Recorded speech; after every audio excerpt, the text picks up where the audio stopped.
மூன்றாம் அதிகாரம் 15-16 வசனங்கள். அப்போஸ்தலர் டாக்டர் லூக்கா எழுதின நற்செய்தி புத்தகம்.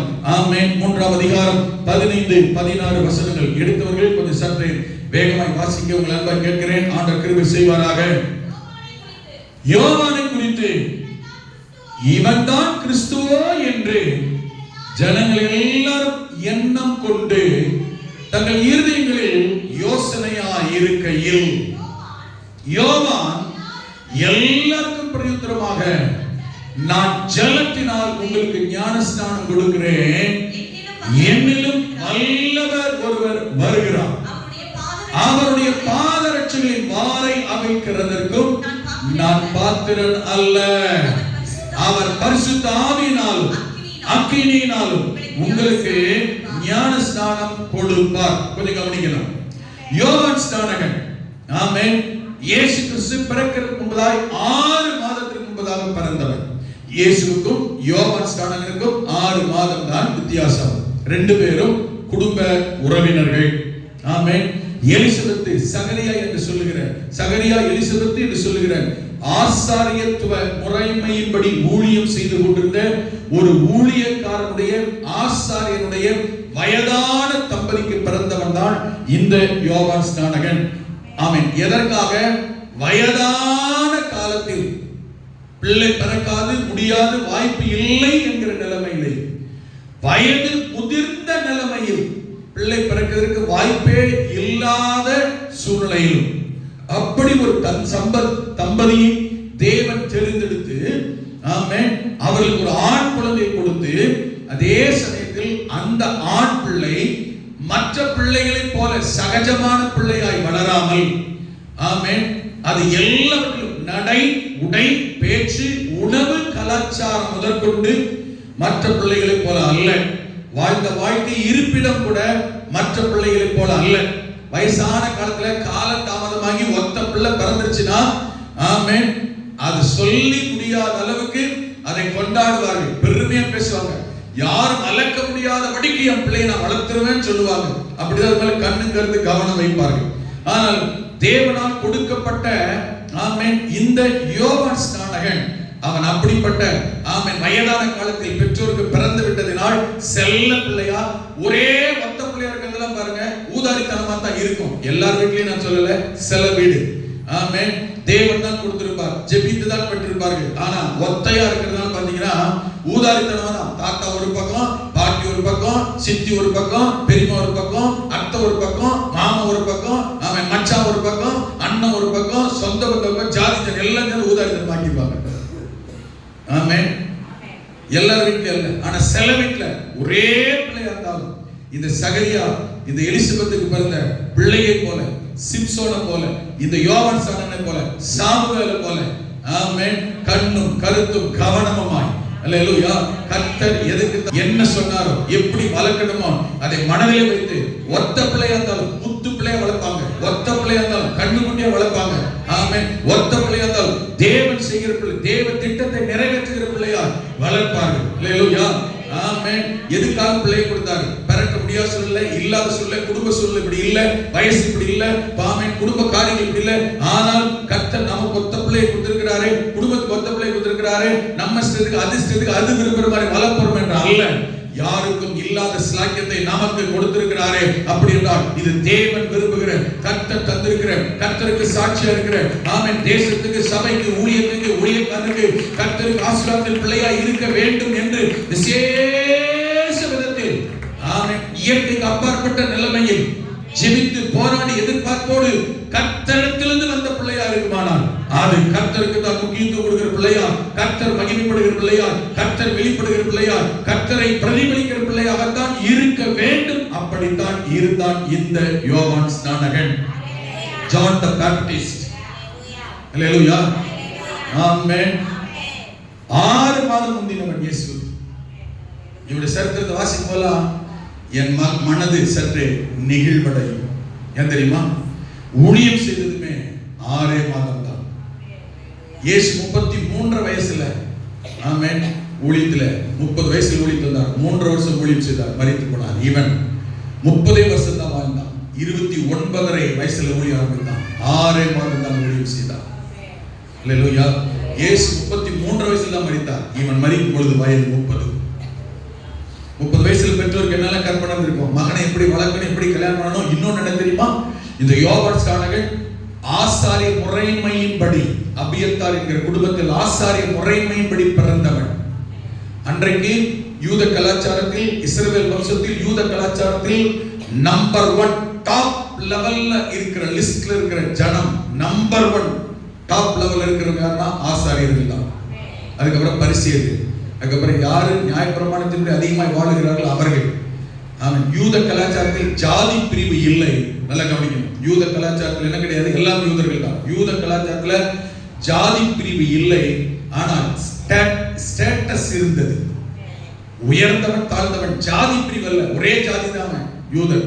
ஆனால் அவர்களுக்குள் உயர்ந்தவன் தாழ்ந்தவன், தீண்ட தகுந்தவன் தீண்ட தகாதவன் என்று அண்ணன் தம்பி தான், சித்தப்பா பெரியப்பன் தான், மாமா மச்சான் தான், ஒரே பிளட் ரிலேஷன் தான். ஆனா இவன் தீண்ட தகாதவன், இவன் அருவருப்பானவன், இவன் என் வீட்டுக்குள்ள வர லாக்கி இல்லை, ஆமென், இவன் ஊருக்குள்ள வர தகுதி இல்லை என்று சொல்லி அவர்களுக்குள்ளே ஆமென் ஸ்டேட்டஸ் இருந்தது. பரிசேயர் சதுசேயர்கள் இருந்தார்கள்.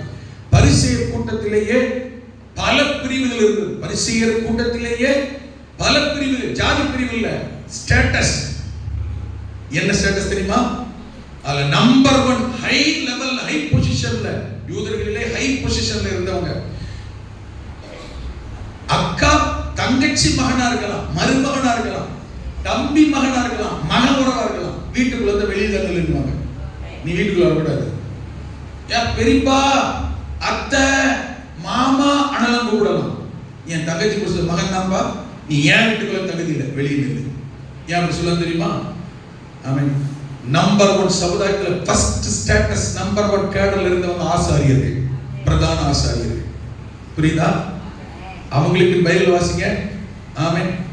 யூத கலாச்சார குடியிருப்புல first grade, first group, first class குடியிருப்பு இருந்துச்சு, செகண்ட் கிளாஸ் குடியிருப்பு இருந்துச்சு, தேர்ட் கிளாஸ் குடியிருப்பு இருந்துச்சு. அப்புறம் தான் சகஜமா ஊருக்குள்ள எல்லாரும் வாழலாம் யூத கலாச்சாரத்தில் இருந்தது. இதுல ஃபர்ஸ்ட் கிரேட், ஃபர்ஸ்ட் கிளாஸ், ஏ கிளாஸ்ல குடியிருந்தவங்க யார் தெரியுமா? பிரதான ஆசாரியர். அதுக்கடுத்து ஆசாரியர்கள், ஆலயத்துக்கு ஊழியம் செய்கிற, உதவி செய்கிற ஆசாரியர்கள். அதுக்கடுத்து பரிசேய கூட்டத்தார்.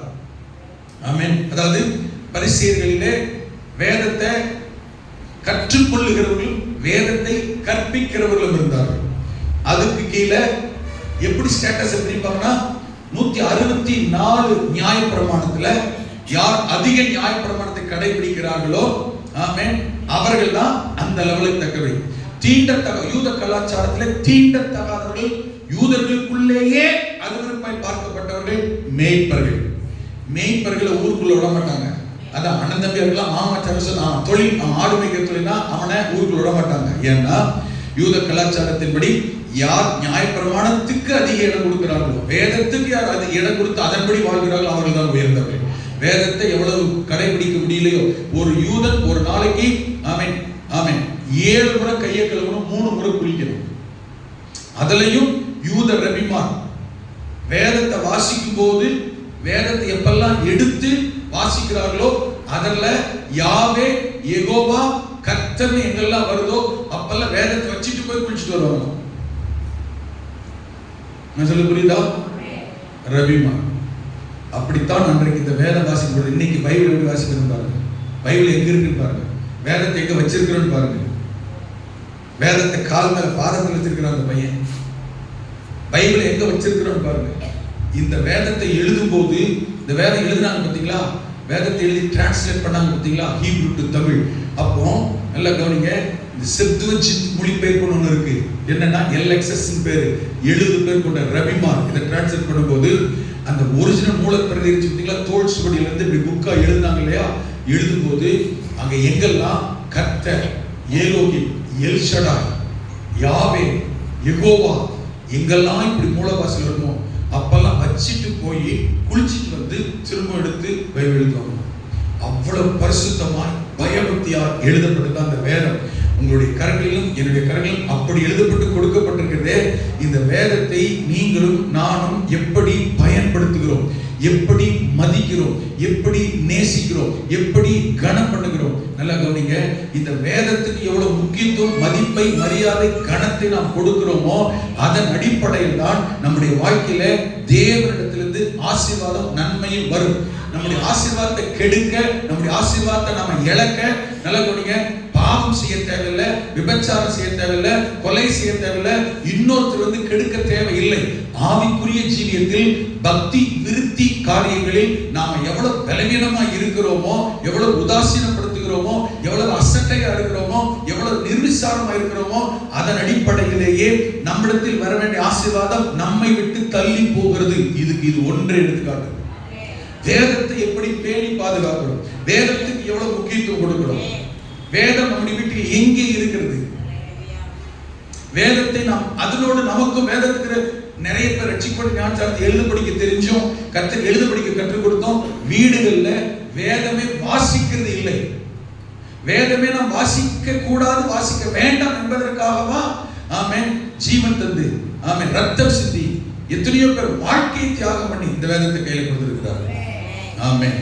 அப்படி யூத கலாச்சாரத்தில் இந்த வேதத்துக்கும் வசனத்துக்கும் யார் அதிக முக்கியத்துவம் கொடுக்கிறார்களோ அவர்கள் அவங்க யூத சமுதாயத்தில் உயர்ந்தவர்களாக, யார் கர்த்தரை தேடாமல், ஆராதிக்காமல், வேதம் வாசிக்காமல், நியாய பிரமாணத்தை கைக்கொள்ளாமல் இருக்கிறார்களோ கவனிங்க, அவங்க தாழ்ந்தவர்களாக யூத கலாச்சாரத்திலேயே எண்ணப்பட்டார்கள்.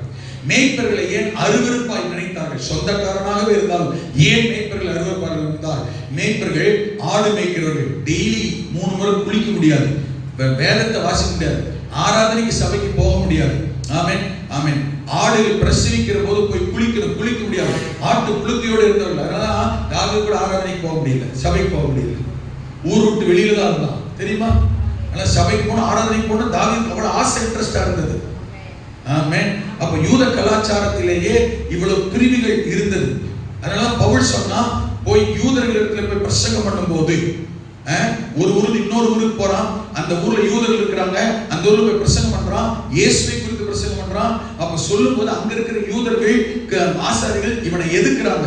அப்பதான் பிலிப்பி பட்டணத்துக்கு போகும்போது அங்க ஜனங்களை பார்த்து சொல்லுவான், தான் யார், தன் பூர்வீகம் என்ன, தன்னுடைய பின்னணியம் என்ன, நீங்க நினைக்கிறபடி ஆமென் நான் அந்நியனோ வேற யாரோ நீங்க ஏற்றுக்கொள்ள தகாதவனோ நான் அல்ல. அப்பதான் சொல்லுவான், நான் இஸ்ரவேலில் பிறந்தவன், பென்யமீன் கோத்திரம் தான். ஆமென். பரிசேய முறைமையின்படி நான் பரிசேய வகுப்பை சேர்ந்தவன். ஆமென். தன்னுடைய சரித்திரத்தை சொல்லுவான், நான் யார், என் குலம் என்ன, என் கோத்திரம் என்ன, என்னுடைய அந்தஸ்து ஸ்டேட்டஸ் என்ன, எல்லாம் சொல்லுவான். அங்க சொல்லுகிற ரகசியம் இதுதான். அப்பதான் அந்த ஜனங்களுக்கு புரியுது, ஓஹோ இவன் நம்மால் தான் போல. அப்பதான் ஏற்றுக்கொள்ளுகிறார்கள், அப்பொழுது சுவிசேஷத்துக்கு செவி கொடுக்கிறார்கள். சரி, நம்மால் ஒருத்தர் நம்ம ஊருக்காரன் நம்ம தேசத்துக்காரன் ஒருத்தர் ஏதோ சொல்ல வந்திருக்கிறார், என்னதான் சொல்ல கேட்போம் என்று அப்பதான் இடம் கொடுத்தார்கள். அல்லேலூயா. அப்போ அன்னைக்கு இருந்த சூழ்நிலை இந்த யோவான் ஸ்நானகன் யார் என்றால், கொஞ்சம் கவனிங்க, இந்த யோவான் ஸ்நானகன் எப்படிப்பட்ட குடும்பத்தில் பிறந்தவன் என்றால், பரிசேய பிரதான ஆசாரியனுடைய குடும்பத்தில், யூத சமுதாயத்தில் நம்பர் 1 ஸ்டேட்டஸ் இருக்கிற குடும்பத்தில், வசதி வாய்ப்புகள் நிறைந்த குடும்பத்தில். ஆமென் ஆமென். எந்த குறையுமே கிடையாது. ஒரு பிரதான ஆசாரியன், அவன் டாப் லெவல். ஆமென். அந்த வீட்ல வயசான தம்பதிக்கு ஆமென் உத்த மகனா ஒரே பிள்ளையா பிறந்தவன் எப்படி வளர்ந்திருக்க வேண்டும். அதான் சொல்றது, ஒத்த பிள்ளையா இருக்கிறதுக்கா செல்லாத காசு ஆக்குறது. ஆமென். இந்த பிள்ளைய இயேசுவை போல இந்த பிள்ளையும் சின்ன வயசுல இருந்து சபை கொண்டு போனாங்க, ஆராதனை கொண்டு போனாங்க. ஆமென். ஆலயத்துக்கு கூட்டிட்டு போனாங்க பெற்றோர், ஆசாரியனுடைய குடும்பம். அல்லேலூயா. சில ஆசாரியன், சில ஊழியக்காரர் பைபிள்ல இருக்கிறாங்க, அவங்களுக்கு ஒத்த பிள்ளை இல்ல, 2-3 பிள்ளையா இருந்தாலுமே கலிசடையா உருப்படாத பிள்ளையா தான் இருந்திருக்கு. சாமியோட பிள்ளைகளை பாருங்க, ஏழுடைய பிள்ளைகளை பாருங்க. ஆமென். நம்ம பிள்ளைங்க. அதனாலதான் பிள்ளைகள் பெற்றோர் வரும்போது இதில் நான் ரொம்ப இன்சிஸ்ட் பண்றதுக்காக பிள்ளைகள் பெற்றோர் வரும்போது தயவு செய்து கர்த்தர் உங்களுக்கு கொடுத்த பிள்ளைகளை உங்களை காட்டிலும் கர்த்தருக்குள்ள பயபக்தியில, பரிசுத்தத்துல வளர்க்க, அர்ப்பணத்துல வளர்க்க முயற்சி பண்ணுங்க. என்னை விட என் பிள்ளை நல்லா படிக்கணும், என்னை விட நல்லா உடுத்தணும், என்னை விட என் பேரன், என் பேத்தி என்னை விட வசதி வாய்ப்பா இருக்கணும், எல்லாம் கரெக்ட் தான். உண்மையான ஆவிக்குரிய பெற்றோரா, உண்மையான தாத்தா பாட்டியா, உண்மையான அவன் முற்பிதாக்களாய் நீங்கள் உண்மையானவர்களாக இருப்பீர்களானால் உங்களுடைய ஆவிக்குரிய ஜீவியத்தை விட உங்கள் பிள்ளைகள், உங்கள் எதிர்கால சந்ததி தலைமுறை கர்த்தருக்குள்ளும் கர்த்தருடைய வசன வார்த்தை சத்தியத்துக்குள்ளும் ஆவிக்குரிய ஜீவியத்தை விஷயத்தில் நோவாவை போல ஆமென் நீதிமானுடைய பிள்ளைகளாய் வளர்க்க முயற்சி பண்ணுங்க. கர்த்தர் கட்டாயம் அற்புதம் செய்வார். தேவன் உங்கள் பிள்ளைகளை எங்கே இருந்தாலும் ஆமென் கர்த்தர் கட்டாயம் அற்புதம் செய்வார். தேசத்தில் ஆமென் அநேகருடைய ஜெபம் எதிர்பார்ப்பின்படி தேசத்திலும் அரசாங்கத்திலும் அநேக கிறிஸ்தவர்கள் அரசாங்கத்தை ஆளும்படி கர்த்தர் உள்ளே கொண்டு வந்திருக்கிறதுக்காக கர்த்தருக்கு ஸ்தோத்திரம். வருங்க, நான் சொல்றதெல்லாம் உங்களுக்கு சிலருக்கு புரியும், சிலருக்கு விளங்காது, ஒன்றும் பிரச்சனையே கிடையாது. புரியுறவங்களுக்காக கர்த்தர் ஸ்தோத்திரம், புரியாதவங்களுக்காக ஸ்தோத்திரம். அல்லேலூயா. எதிர்காலத்தில் நம்முடைய தலைமுறை நம்முடைய சந்ததியும் அரசை ஆளுகிற தானியேல்களால் யோசேப்புகளால் ஆமென் கர்த்தருடைய சமூகத்தில் இருக்கிற சாத்ராக் மேஷாக் ஆபேத்நேகோகளால் அரசர்களுக்கு ராஜாக்களுக்கு அல்லேலூயா ஆமென் ஆலோசகர்களாய் நிற்க கர்த்தர் கிருபை செய்வாராக. ஏரோதுடைய அரசவையில் இருந்த கூசா என்று சொல்கிற சீஃப் செக்ரட்டரி ரட்சிக்கப்பட்ட குடும்பம். இயேசுவை ஏற்றுக்கொண்டவர் தெரியுமா? அன்றைக்கு ஏரோதுடைய அரசவை ஏரோதுடைய சாம்ராஜ்யத்தில் இருந்த ஏரோது ராஜாவுக்கு காரியக்காரன் சீஃப் செக்ரட்டரி யார் தெரியுமா? லூக்கா 8 சொல்லப்பட்டிருக்கிறது. இயேசு கிறிஸ்துவால் தொடப்பட்ட ரட்சிக்கப்பட்ட கர்த்தரை ஆராதிக்கிற ஒரு ரட்சிக்கப்பட்ட தேவனுடைய மனுஷன் இன்றைக்கு ஆண்டுடைய கிருபையினால் நம்முடைய தமிழகத்திலும் முதலமைச்சருக்கு ஆலோசகராக இருக்கிற 2 பேர்ல ஒருத்தர் கிறிஸ்தவர். அல்லேலூயா. ஜெபம். நான் என்ன சொல்றேன், ஏன் நம்முடைய பிள்ளைகள் நாளைக்கு அப்படி அந்த இடத்துல இருக்க கூடாது? ஏன் நம்முடைய பேர பிள்ளைகள் அந்த இடத்துல இருக்க கூடாது? ஆமென். ஏன் ஆளுகிற இடத்தில் ஆட்சி செய்கிற இடத்தில் ஏன் நம்முடைய பிள்ளைகள் இருக்க கூடாது? அல்லேலூயா. அப்படி இருக்க வேண்டும் என்றால் கல்வி அறிவு மட்டுமே, உலக பிரகாரமான ஆமென் ஆசீர்வாதங்கள் மட்டுமே நம்முடைய பிள்ளைகளை கொண்டு போய் நிறுத்திராது. ஏன்னா நம்ம பிள்ளைகளோட படிச்சவன் பணக்கார வசதியானவன் எவ்வளவு பேர் இருக்கிறாங்க ஆமென் உலகத்துல. எல்லாருக்கும் அந்த சந்தர்ப்பம் இல்லை. ஆனா நம்முடைய பிள்ளைகளுக்கு அவைகளை எல்லாம் தாண்டி அல்லேலூயா தேவ கிருபையும் கர்த்தருக்குள்ள வளர்க்கிற வளர்ப்பும் பரிசுத்தமும் பயபக்தியும் நம்முடைய பிள்ளைகளை பேர பிள்ளைகளை பார்க்கிறவர்கள் என்ன பார்க்கணும் தெரியுமா? ஆமென் எல்கேஜி யுகேஜி ஏதோ பாட்டு பாடிருச்சு கர்த்தர் மேய்ப்பரா இருக்கிறான்னு எல்கேஜில வசனம் சொல்லிச்சிட்டு இருக்காங்க. எதிர்காலத்தில் அப்படி இருக்கணும்ன்ற அவசியம் இல்லை. அப்படி இருக்கணும்ன்ற ஆமென் உறுதியும் கிடையாது. ஆமென். நான் சொல்றது புரியுது? வளர வளர இது கர்த்தருக்குள்ள யோவான் ஸ்நானகனை போல சபை ஆலயம் நான் என்னுடைய 31 வருஷ ஊழிய அனுபவத்துல பார்த்துக்கிட்டு இருக்கேன். ஆமென். உங்க பார்வைக்கு கம்பத்துல நான் ஊழிய ஆரம்பிச்சவன் இல்ல, கம்பத்துக்கு வந்து 19 வருஷம் தான் ஆகுது. ஆமென். அது 12 வருஷத்துக்கு மேல பல சபைகள் ஊழியம் செய்து 31 வருஷம் ஊழிய அனுபவத்துல சொல்லிக்கிட்டு இருக்கேன். ஆமென். நான் ரட்சிக்கப்பட்டு 40 வருஷம் ஆகுது, நேத்து இன்னைக்கு இல்ல. ஆமென். நான் இயேசுவை சொந்த ரட்சகராய் ஆண்டவராய் ஏற்றுக்கொண்டு 40 ஆண்டுகள் ஆகிறது.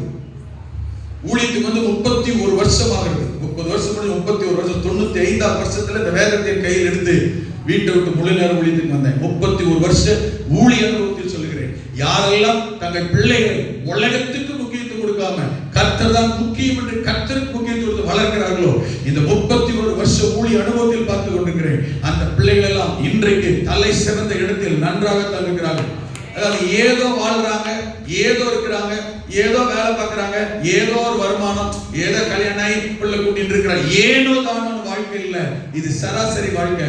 ஆனா கர்த்தருக்குள்ள ஆமென் பேச்சிலும் நடையிலும் உடையிலும் செயல்பாட்டிலும் வாழ்க்கையிலும் வாழ்க்கை ஜீவியத்திலும் ஆவிக்குரிய காரியத்திலும் கர்த்தருடைய காரியத்திலும் யோவான் ஸ்நானகனை போல யாரெல்லாம் எந்த பிள்ளைகள் எல்லாம் கர்த்தருக்குள் வளர்க்கப்பட்டு சபை ஆராதனை ஊழியம் ஆமென் சபையின் காரியம் கர்த்தருடைய காரியம் என்று முக்கியத்துவம் முன்னுரிமை கொடுத்திருக்கிறார்களோ அவர்கள் யாரையும் எந்த பிள்ளைகளையும் கர்த்தர் எல்லாரையும் போல ஆவரேஜ் லைஃப்ல அல்ல, எல்லாரை காட்டிலும் சிறந்தவர்களால் எடுத்துக்காட்டானவர்களால் முன்மாதிரியானவர்களால் தான் இன்று வரையிலும் கர்த்தர் வைத்துக் கொண்டிருக்கிறார். 31 வருஷம் ஊழிய அனுபவத்தில் பார்க்கிறேன். படிக்கிறேன் கதை சொல்லிட்டு ஞாயிற்றுக்கிழமை ஆராதனை கட்டடிக்கிறது, கல்யாணம் சாவு சடங்கு ஞாயிற்றுக்கிழமை கர்த்தரை விட்டுட்டு போறது. ஆமென். கர்த்தரை தேடாம என்னுடைய காரியம் என்னுடைய வேலை என்னை நான் என்கிறதை என்னுடையதை முக்கியத்துவம் கர்த்தரை கர்த்தரை பின்னாடி வைக்கிறது. இந்த அனுபவங்கள் எல்லாம் நல்லா கவனிக்கணும். நம்மை ஆண்டுடைய ஆசீர்வாதத்தை விட்டு பெண்ணுக்கு தான் தள்ளி கொண்டிருக்கிறது. அல்லேலூயா. எத்தனையோ பேருக்கு ஆலோசனை சொல்றேன், ஃப்ரீயா இருக்கிறனால ஆராதனைக்கு வரேன், ஸ்கூலுக்கு போறதுனால ஆராதனைக்கு வரேன், இன்னைக்கு விசேஷம் இல்லாதனால ஆராதனைக்கு வரதெல்லாம் இதெல்லாம் செகண்டரி லைஃப். நம்முடைய வாழ்க்கையில் ஆண்டுடைய ஆசீர்வாதமும் நாமும் செகண்டரியா தான் இருப்போம், முக்கியமானவர்களா இருக்கவே மாட்டோம். ஆமென். நான் சொல்றது புரியும் நினைக்கிறேன். அல்லேலூயா.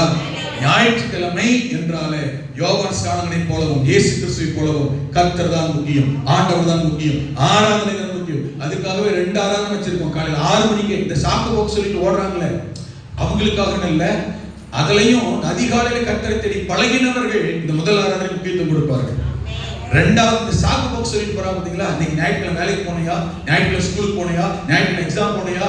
இந்த ஞாயிற்றுக்கிழமை கட்டடிச்சுட்டு எக்ஸாம் போனவங்களும் ஜெயிக்கல. நம்ம சபையில எனக்கு தெரியும், ஞாயிற்றுக்கிழமை கட்டடிச்சுட்டு எக்ஸாம் எழுதும் பாஸ் பண்ணல. ஞாயிற்றுக்கிழமை சபைக்கு வராதவன் நான் பாஸ் பண்ணிருப்போம் போய் படிச்சுட்டு எக்ஸாம் எழுதுறாங்களே அவங்களும் முன்னேறல, தேரல, நினைச்சது ஒண்ணு நடந்தது ஒண்ணு. நான் சொல்றது புரியுதுங்களா? ஞாயிற்றுக்கிழமை சபைக்கு வராம ஊர் சுத்துறாங்க பாருங்க, அவங்க விட்டா இவங்க விட்டா. ஆபீஸ் 6 to 8 மணிக்கு ஆரம்பிச்சிருக்கிறோம். கர்த்தருக்கு முக்கியத்துவம். காலையில் 5 மணிக்கு எழுப்புறதுக்கு சில சோம்பேறித்தனம். இது எப்ப நம்முடைய வாழ்க்கையில மாறுதோ, எப்ப விட்டு கொடுக்கிறோமோ, கர்த்தர் தான் தேடம், கர்த்தர் தான் முக்கியம். கர்த்தரை முக்கியப்படுத்தி வைக்கிற கிறிஸ்தவன் யாரோ, கிறிஸ்தவ குடும்பம் ஏதோ, கிறிஸ்தவ தகப்பன் யாரோ, கிறிஸ்தவ தாய் யாரோ, ஆமென், அவங்க வாழ்க்கை, குடும்பம், பிள்ளைகள் எதிர்காலத்தை பாருங்க, எங்கேயுமே கர்த்தர் தலைவனை விட்டவே மாட்டான். எங்கேயுமே விட மாட்டான். நீங்க நான் சொல்ற சில காரியங்கள் சிலருக்கு மன வருத்தத்தை வேதனை ஏற்படுத்தலாம். மன வருத்தம் வேதனைப்படாத சொல்லல. ஒரு பொண்ணு சொன்ன ஸ்டேட்மெண்ட், சபைக்கு லேட் ஆகிறவான்னு சொல்லி சர்ச்சில் எல்லாருமே பப்ளிக் என்ன செய்ய சொல்றேன், சத்தம் போடுவேன், திட்டினேன். அவளுக்கு வருத்தமா இருக்கு, என்கிட்ட தனியா பேசும்போது சொல்லியிருக்கிறா, நீங்க என்ன செய்றீங்க, வெளிப்படை எல்லாருமே திட்டுறீங்க, எனக்கு எவ்வளவு வருத்தமா இருக்கு, தனியா கூப்பிட்டுனா பரவாயில்ல. நான் சொல்லுவேன், ஏன் ஒருத்தரோட காரியத்தை பப்ளிக்கா சொல்றேன்னா, உனக்குன்னு சொன்னா நீ மட்டும் தான் தெரியும். உனக்குன்னு சொல்லும் போது இந்த மாதிரி பலவீனத்துல, பாதிப்புல, பிரச்சனைல எத்தனையோ பேர் இருக்கலாம். அவங்களுக்கும் ஆலோசனை வேணும்னு சொல்றதுக்காக தான் ஒருத்தர் காரியத்தை பேர சொல்லாம எல்லா பத்தியும் சொல்றேன். அது உனக்கு புரியாது, மற்றவங்களுக்கு புரியாது. இன்னைக்கு ஒரு அரசாங்க வேலை கிடைச்சிருக்கு, அரசாங்கத்துல ஆமென், நல்ல ஒரு பதவியில, நல்ல ஒரு சம்பளத்துல அரசாங்கத்துல வேலை கிடைச்சிருக்கு. ஆமென், வேலை செய்யற 4 பேர்ல இவ ஒருத்திக்கு தான் பெர்மனன்ட் ஜாப் கவர்மெண்ட்ல, மற்ற 3 பேர் டெம்பரரியில வேலை பார்க்கறாங்க. ஆமென், இவளுக்கு தான் அரசாங்க வேலை கிடைச்சிருக்கு, காலேஜ்ல வேலை கிடைச்சிருக்கு, அரசாங்கத்துல கவர்மெண்ட் ஆர்ட்ஸ் காலேஜ்ல கோயம்புத்தூர்ல வேலை கிடைச்சிருக்கு, கவர்மெண்ட் ஜாப் தெரியுமா, டெம்பரரி ஜாப் கிடையாது. அங்க டியூட்டி போட நாட்கள்ல இருந்து அங்க டியூட்டி டைம் 9 மணிக்கு உள்ள பஞ்சிங் வைக்கணும். இவ 8:45 உள்ள போறான். இவளுக்கு ரிட்டையர்ட் ஆக போற ஒரு சீனியர் ஆபீசர், இவர் கேடர்ல ரிட்டையர்ட் ஆக போற ஒரு சீனியர் ஆபீசர். இந்த ஒரு வாரம் தொடர்ந்து போய்கிட்டு இருக்கிறத கவனிச்சுட்டு இருந்து அவர் சொல்லியிருக்கிறாரு, ஏமா நீ வந்த பிறகு ஆபீஸையே மாத்திருவியாட்டக்குது. என்ன சார் சொல்றீங்க? எல்லாரும் 9 மணி ஆபீஸ்ல 9 10 மணிக்குள்ள ஆபீஸ்க்குள்ள வந்துகிட்டு இருக்கிறவங்க, இவதான் பெர்மனன்ட் ஜாப்ல இருக்கிறவங்க. மற்ற எல்லாரும் டெம்பரரியில, இவளுக்கு முன்னாடி 10 வருஷம் 15 வருஷம் ஊழியம் வேலை செஞ்சுட்டு இருக்காங்க. ஆனா எல்லாரும் டெம்பரரி போஸ்டிங்ல இருக்காங்க. இப்பதான் கவர்மெண்ட் ஜாப்ல கவர்மெண்ட் ஆர்டரோட போய் ஜாயின் பண்ணிருக்கிறவங்க. இப்ப கவர்மெண்ட் ஆபீசர் இவ ஒரு பெர்மனன்ட் ஜாப்ல இருக்கிறான்றதுக்காக கூட வேலை பார்க்கிறவங்க டெம்பரரியில அவங்க எல்லாம் பயப்பட ஆரம்பிச்சாங்க. சீனியராக இருந்தாலும் இந்த மேடமே சீக்கிரம் வந்துடுறாங்க, நாம லேட்டா போனா நமக்கு பிரச்சனைன்னு இவ 8:45 9 மணி ஆபீஸ் 8:45 போக ஆரம்பிச்ச போது, அப்போ மற்றவங்க எல்லாரும் இப்போ 9 மணிக்குள்ள வர ஆரம்பிச்சிருக்காங்க. இந்த 4 பேர் பஞ்சுவாலிட்டில போயிட்டு இருக்காங்க. எனக்கு போன் பண்ணும்போது சொன்னா, பாஸ்டர் என்ன இப்படி சொல்றாங்க, நீ ஆபீஸே மாத்திட்டு இருக்கிறமா அப்படின்னு சீனியர் இன்னும் இந்த மாசம் ரிட்டையர்ட் ஆயிட்டு வரவர் அப்படி சொல்றாங்க. ஏமா அப்படின்னு, ஏன்னா நான் பஞ்சுவலா போய்கிட்டு இருக்கேன் ஆபீஸ்க்கு. நான் கேட்டேன், இது உனக்கு எங்க இருந்து வந்ததுன்னு தெரியுமா? இந்த பஞ்சுவாலிட்டியா வரணும் போகணும்ன்றது எங்க இருந்து வந்ததுன்னு தெரியுமா? எங்க கத்துக்கிட்டேன்னு தெரியுமா? யாருக்கிட்ட தெரிஞ்சுக்கிட்டேன்னு தெரியுமா? அப்பதான் உண்மையிலே சொல்லி மன வருத்தப்பட்டா. அன்னைக்கு நானே சொன்னவங்க கிட்ட, நீ சர்ச்சுக்கு 10 நிமிஷம் 15 நிமிஷம் லேட்டா வரன்னு என்னை திட்டினீங்க.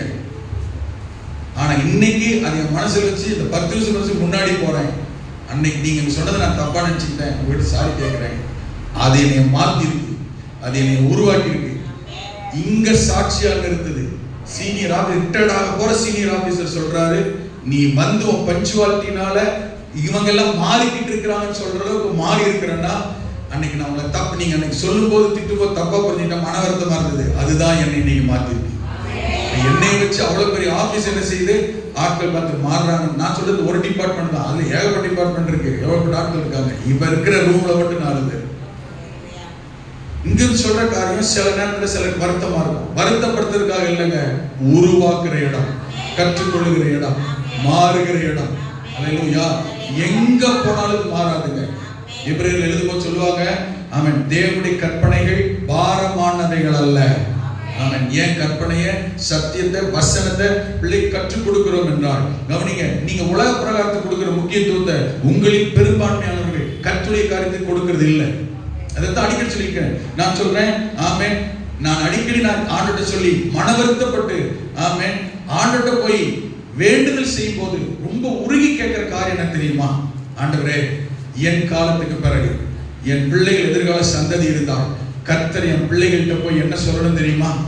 ஆண்டவர் ஆபிரகாமின் குமாரன் ஈசாக்கு கிட்ட போய் சொன்னாரு, ஈசாக்கே, நான் உன் தகப்பனாகிய ஆபிரகாமின் தேவன் வந்திருக்கிறேன். யாக்கோபு கிட்ட போய் சொன்னாரு கர்த்தர், என்னன்னு தெரியுமா? யாக்கோபே, உன் தகப்பனாகிய உன் பிதாக்களாகிய ஆபிரகாமின் ஈசாக்குக்கும் தேவனாகிய கர்த்தர் வந்திருக்கிறேன். ஆமென். பிள்ளைகள் கிட்ட எல்லாம் போய் கர்த்தர் சொல்லும் போது என்னன்னு சொன்னார் தெரியுமா? உன் தகப்பனாகிய ஆபிரகாம் என் சொல்லுக்கு கீழ்ப்படிந்தபடியினான். தாவீதோட சந்ததி கிட்ட எல்லாம் போய் நல்லா கவனிங்க, தாவீதோட சந்ததி பிள்ளைங்க எல்லாம் இருக்காங்க பாத்தீங்களா? தாவீதோட சந்ததி அவங்க பிள்ளைகிட்ட எல்லாம் போய் கர்த்தர் சொல்லுவாரு, ஆமென், ரெகோபயாமே, ஆமென், கீழே சொல்லுவார், யோசபாத்தே, யோசியாவே, இப்படி கர்த்தர் ஒவ்வொருத்தரையும் சொல்லும்போது என்ன சொல்லுவார் தெரியுமா? என் தாசனாகிய என் இருதயத்துக்கு ஏற்றவனாகிய தாவீதின் நிமித்தம், தாவீதுக்கு ஆணையிட்டது நிமித்தம், தாவீதுக்கு வாக்கு பண்ணினது நிமித்தம், அவனுக்கு ஒரு விலக்கு இருக்க வேண்டும் என்று நான் சொன்னது நிமித்தம் உங்களை எல்லாம் ஆசீர்வதிக்கிறேன் கர்த்தர் சொன்னார். நான் ஆமென் கர்த்தருடைய சமூகத்துல போய் தனிப்பட்ட விதத்துல ஜெபம் பண்ணும்போது ஆண்டவர்ட்ட சொல்ற காரியம் தெரியுமா? ஆமென் ஆமென். என் மகன் கிட்ட போய் சொல்லணும், அவங்க சந்ததி கிட்ட போய் சொல்லணும், உன் தகப்பனாகிய ஸ்டீஃபன் மருதுவின் நிமித்தம் உன்னை ஆசீர்வதிக்கிறேன். அவன் என் ஊழியக்காரனாக இருந்தபடி நான் உன்னை ஆசீர்வதிக்கிறேன். அவன் ஆமென் என் சித்தம் செய்கிறவனாக இருந்தபடி நான் ஆசீர்வதிக்கிறேன். அதேதான் உங்களுக்கு நான் சொல்லுகிறேன். என்னுடைய ஜெபம் தான் உங்களுடைய ஜெபமா இருக்க வேண்டும் என்று சொல்லுகிறேன். உங்களுடைய பிள்ளைகளை பார்த்து, உங்களுடைய அவன் பேர பிள்ளைகளை பார்த்து, எதிர்கால தலைமுறை பார்த்து கர்த்தர் சொல்லணுங்க. உங்க பிள்ளைகள்கிட்ட போய் கர்த்தர் சொல்லணும், ஆமென், நீ சரியில்லாட்டாலும். அதுக்கு பிள்ளைங்க சரியில்லைன்னு சொல்ல வரல. நான் ஏன் உன்னை தேடி வந்தேன் தெரியுமா? உன்னை பார்க்க ஏன் வந்தேன் தெரியுமா? உன் தகப்பன் நிமித்தம், உன் தாயின் நிமித்தம், அன்னாலின் நிமித்தம், எஸ்தரின் நிமித்தம், அல்லேலூயா, ஆபிரகாமின் நிமித்தம், ஈசாக்கின் நிமித்தம் நான் உன்னை தேடி வந்திருக்கிறேன். உங்க அம்மாவுடைய கண்ணீரின் நிமித்தம் உன்னை ஆசீர்வதிக்கிறேன். உன் தகப்பனுடைய பிரயாசத்தின் நிமித்தம் நான் உன்னை ஆசீர்வதிக்கிறேன் சொல்லி பெற்றோர்கள் நிமித்தம் கர்த்தர் பிள்ளைகள், பேர பிள்ளைகள், எதிர்கால சந்ததி ஆசீர்வதிக்க வேண்டுமே தவிர பெற்றோர்கள் ஆமென் மூதாதையர்கள் நிமித்தம் பிள்ளைகளை ஆண்டவர் கைவிட்டு விடக்கூடாது. அப்படின்னா பிள்ளைகளை கர்த்தருக்குள்ள நீங்க நடத்தாம, பிள்ளைகளை ஆண்டவரை சொல்லிக் கொடுக்காம, பிள்ளைகள் சபைக்கு வர்றதுல நீங்க முன்மாதிரியா இல்லாம இருந்தீங்கன்னா உங்க பிள்ளைகளுக்கு ஆசீர்வாத இழப்ப, சாபத்தை, வரக்கூடிய நன்மையை பெற்றோர் ஆமென் ஆமென் முற்பிதாக்களாகிய நீங்களே தடையாக இருக்கிறீர்கள். இதை எழுதி வைத்துக் கொள்ளுங்கள். உன் பிள்ளைய ஆசீர்வதிக்கப்படலைன்னா உன்னாலதான், உன் பேர பிள்ளைகளை ஆசீர்வதிக்கப்படலைன்னா உன்னாலதான். ஆமென். ஞாயிற்றுக்கிழமை நாள் ஆட்டா சில ஊர் போறோம், டூர் போறோம் போயிட்டு இருக்கோம். ஆசீர்வாதம் எங்கிருந்து வரும்? நன்மை எங்கிருந்து வரும்? ஆமென். உங்களை பார்த்தா கர்த்தர் உங்கள் நிமித்தம் பிள்ளைகள் ஆசீர்வதிப்பேன் கர்த்தர் சொல்ல முடியுமா? என்னோட கேள்வி தான். யோசிங்க, உங்க ஜெப வாழ்க்கை எப்படி இருக்கு? ஆமென். சகதை எலிசபெத் போல இருக்கா? இயேசுவின் தாயாகிய மரியாதை போல பெற்ற வளர்ப்பு தகப்பன யோசேப்பு போல இருக்கா? யோசிங்க, கொஞ்சம் யோசிங்க. நம்ம நினைச்சிட்டோம், ஏதோ சொத்து வீடு வாசல் கொஞ்சம் வச்சிருக்கேன், என் காலத்துக்கு பிறகு அதை வச்சு என்ன செய்வாங்க, அப்படியே போயிடுவாங்க. அது நிலைக்குமான்னு தெரியுமா? அது வளருமான்னு தெரியுமா? அது அனுபவிக்க முடியுமான்னு தெரியுமா? வீடு மாஸ்தி பிதாக்கள் வைக்கும் சுதந்திரம். தட்சா ஒரு வீட்டை கட்டி கொடுக்கலாம், ஒரு கார் வாங்கி வச்சுட்டு போலாம். எவ்வளவு நாளைக்கு இருக்கும்? அதுல வாழ்றது வாழ்க்கை ஆசீர்வாதம் இல்லைங்க. வேற காசு பாருங்க, ஆபிரகாம் கொடுத்த ஆசீர்வாதத்திலே ஈசாக்கு இல்ல, ஈசாக்கு கொடுத்த ஆசீர்வாதத்திலே யாக்கோபு இல்ல. தெரியுமா? ஹலோ, இங்கதான் இருக்கீங்களா? இங்கதான் இருக்கீங்களா? என்னோட கேள்வி என்ன தெரியுமா? என்னோட ட்ராக்கே மாறிடுச்சு. என்னோட கேள்வி என்ன தெரியுமா? ஆபிரகாம் கொடுத்த ஆசீர்வாதத்தை விட ஈசாக்கு கர்த்தர் 100 மடங்கு ஆசீர்வதித்தார். அப்ப ஆபிரகாம் யாரோட ஆசீர்வாதத்துல வாழல? ஆபிரகாம் ஆசீர்வாதத்துல ஈசாக்கு வாழல. தட்டு இருந்துச்சு, டம்ளர் இருந்துச்சு, வீடு இருந்துச்சு, வாசல் இருந்துச்சு. That's all. ஆமென். இவன் பிரயாசம், இவன் ஜெபம், இவன் முயற்சி. உங்களை பார்த்து ஒரு கேள்வி கேட்கிறேன். உங்க பிள்ளைங்க, உங்க சொத்து, உங்க டெபாசிட், உங்க ஆசீர்வாதத்துல வாழ்றதுக்கு வச்சிருக்கீங்களா? இல்ல அவங்க திறமையில, கர்த்தருடைய கிருபையில, அவங்க ஆசீர்வாதத்துல அவங்க வாழ்றதுக்கு அவங்கள உருவாக்கி வச்சிருக்கீங்களா? நட்சத்திரம் புரியுது? ஈசாக்குடைய ஆசீர்வாதத்துல அவன் மகன் யாக்கோபு வாழல. ஹலோ, இங்கதான் இருக்கீங்களா? ஆபிரகாமே பெரிய செல்வ சீமான், அவன் மகனை கர்த்தர் 100 மடங்கு ஆசீர்வதித்தார். அப்படின்னா அவன் பேரனுக்கு எத்தனை மடங்கு ஆசீர்வாதம் இருந்துச்சு? சொல்ல முடியாத அளவுக்கு சொத்து பத்தி யாக்கோபுக்கு இருந்துச்சு. அதே தகப்பன்ல திருப்பி 2 பசங்க தான். ஆமாவா இல்லையா? தகப்பனுடைய ஆசீர்வாதத்திலே வாழ்ந்தான் யாக்கோபு. கோலும் கையுமா, நல்லா கவனிச்சுக்கங்க, கோலும் கையுமா தனியாவே மகனோ மகளோ பேரனோ பேத்தியோ கோலும் கையுமா வெளியூர்ல வெளிநாட்டுல எங்கேயோ இருந்தாலும், ஆமென், இங்கிருந்து பணத்தை அனுப்பி, இங்கிருந்து சொத்து அனுப்பி, இங்கிருந்து காசு அனுப்பி அவன் வாழக்கூடாது. ஆமென். வீடு மாஸ்தியும் ஓகே தேவை. ஆனா நம்முடைய பிள்ளைகள் எதிர்காலத்துல அவங்களே ஆசீர்வாதமானவங்களா மாறுற அளவுக்கு அவங்கள கல்வி அறிவு மட்டும் நடத்தாது. ஏன்னா படிச்ச ஐஏஎஸ் எல்லாமே கலெக்டர் அல்ல, படிச்ச ஐஏஎஸ் எல்லாமே உயர்ந்த அதிகாரத்துல இல்ல, படிச்ச ஐபிஎஸ் எல்லாமே அந்தந்த லெவல்ல இல்ல, படிச்ச எல்லாமே படிப்புக்கு தக்கன வேலையில இல்ல. தெரியுமா? ஆட்டோ ஓட்டுறவனை போய் கேட்டு பாருங்க, கோயம்புத்தூர் ஒரு ஆட்டோ ஏறினா அவன்கிட்ட கேட்டா எம்ஏ படிச்சானா, பகீர் நாய் போச்சு. எம்ஏ படிச்சா என்ன பண்ணிட்டு இருக்கான்? நம்ம விசுவாசி ஒருத்தர் சென்னையில ஒரு ஆட்டோல இறங்குறேன், வசனம் எழுதிருச்சு, கூப்பிட்டுட்டேன், ஏறிட்டேன், ரேட்டே பேசல, என்ன வசனம் எழுதிருக்கு, பேசிட்டு போறேன். திருநெல்வேலி பக்கம் உள்ளவர், நல்லா கவனிங்க, திருநெல்வேலி பக்கம் உள்ளவர், ஆட்டோ ஓட்டுறீங்களா, எங்க பாத்தீங்க? இங்க வந்து 4 வருஷம் ஆச்சுங்க. நான் பாஸ்டர், 4 வருஷம் ஆச்சு பாஸ்டர். என்ன படிச்சிருக்கீங்க? எம்எஸ்சி படிச்சிருக்கேன். இங்க என்ன பண்றேன்? அங்க இங்க வந்தாக்க டெய்லி ஒரு 1000-1500 கிடைக்குது. எம்ஏ படிச்சவங்க எல்லாருமே அப்படி ஆபீஸ்ல உட்கார்ந்து லட்சக்கணக்கில் சம்பாதிக்கிறாங்க. அல்ல உங்கதான் இருக்கீங்களா? நாம நினைச்சிட்டோம் படிப்பு அப்படி டாப் படிப்பு தேவை, எல்லாருக்கும் எந்த வேலை வேணாலும் செய்ய வைக்கும். அது மட்டும் உலகப்பிரகாரமான ஞானம், உலகப்பிரகாரமான ஆசீர்வாதம், உலகப்பிரகாரமான கல்வி, உலகப்பிரகாரமான தேவைகள் மட்டுமே நம்முடைய பிள்ளைகள் எதிர்காலத்தை உருவாக்காது. அதையும் தாண்டி கர்த்தரும் கிருபையும் இரக்கமும் அபிஷேகமும் தேவனுடைய தயவும் தேவை. புரியுது? அதை சொல்லி கொடுக்குறீங்களா? வீட்டில் ஒன்று ஏசு நிலவர் சொல்லி சண்டே ஸ்கூல் பாட்டை சொல்லிருக்கா, பிள்ளை எதிர்கால டாப் லெவல் ஆயிருக்கு தெரியாது. முதல்ல டெய்லி ஜெபம் பண்ண வைக்கிறீங்களா? ஞாயிற்றுக்கிழமை ஆராதனா பிள்ளைக்கு சின்ன பிள்ளையிலிருந்தே தெரியணும், சின்ன பிள்ளையிலிருந்தே தெரியணும், பிறந்ததுல பால் குடி பழகின நாள்ல இருந்தே தெரியணும். நீங்க ஞாயிற்றுக்கிழமை கர்த்தருடைய நாள், ஆராதனை நாள், சபையின் நாள். ஆமென். ஆமா தெரியணும். சொல்லி கொடுத்துருக்கீங்களா? இதை நான் உங்ககிட்ட சொல்லணுன்றக்காக இல்ல, நீங்க கேட்டு இந்த காலம் இதில் விடுத்து போனாலும் சரி, இல்ல பிள்ளைகளுக்கு போதிச்சு நடத்தினாலும் சரி, இல்ல எங்க சூழ்நிலை என் பையன் சூழ்நிலை யாருக்கு இருக்குன்னா தெரியும், நீங்க சொன்னாலும் சரி, எல்லாமே கர்த்தருக்கு தெரியும். நான் சொல்ல புரியுது? ஆமென். பிள்ளைய சின்ன வயசுல இருந்து இந்த எலிசபெத் சகரியா தம்பதியை போல கர்த்தருக்குள்ள கர்த்தருடைய பிள்ளைய வளர்க்கணும். ஆமென். அதனுடைய யோவான் ஸ்நானனுடைய நடை, உடை, பேச்சு எல்லாமே வித்தியாசம் தான். ஆனா கர்த்தருடைய ஆவியானவர் இந்த யோவான் ஸ்நானன் மேல இருந்தா எந்த ராஜாவுக்கும் பயப்படல, எந்த அதிகாரிக்கும் பயப்படல, எந்த அரசியல்வாதிக்கும் பயப்படல. ஆமென். ஊழியம் செஞ்சது ஜஸ்ட் ஒன்லி 6 months தான். வயசான தம்பதிக்கு பிறந்தான். நான் ஜோவன போய் எனக்காக ஜோவன நானும் செய்வேன். இவன் 6 மாசம் ஒளிஞ்சாரானா 6 வருஷம் ஒளிஞ்சாரானா தெரியல. ஆண்டவரே நான் 50 வருஷம் ஒளிஞ்சாரா 100 வருஷம் ஒளிஞ்சாரா 6 மாசம் ஒளிஞ்சாரான்னு தெரியல. ஆனா யோவான் ஸ்நானன் எதுக்கு வந்தானோ, பிறந்தானோ, வாழ்ந்தானோ அதை நிறைவேற்றிட்டான், போய் சேர்ந்தான். ஹலோ இருக்கீங்களா? 6 மாசம் தான். எதுக்கு வந்த தெரியுமா? இவர்தான் இயேசு, இவர்தான் ரட்சகர், இவர்தான் தேவ ஆட்டுக்குட்டி அப்படின்னு உலகத்துக்கு ஜனங்களுக்கு இயேசுவை இன்ட்ரோடியூஸ் பண்றதுக்கும் இயேசுவுக்கு ஞானஸ்நானம் கொடுக்கவும் மட்டுமே பிறந்தவர். ஹalleluya. கவனிச்சு பிறந்தது தெரியுமா?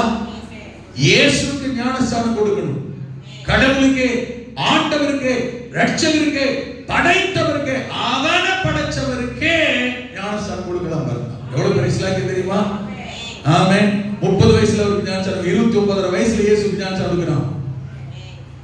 30 வயசுல இயேசு ஞானஸ்நானம் தரா, இவனுக்கு வயசு 30 வயசு 6 மாசம். ஆமென். அவருக்கு முன்ன 6 மாசம் முன்ன பிறந்தவன். நல்லா கவனிக்கணும்.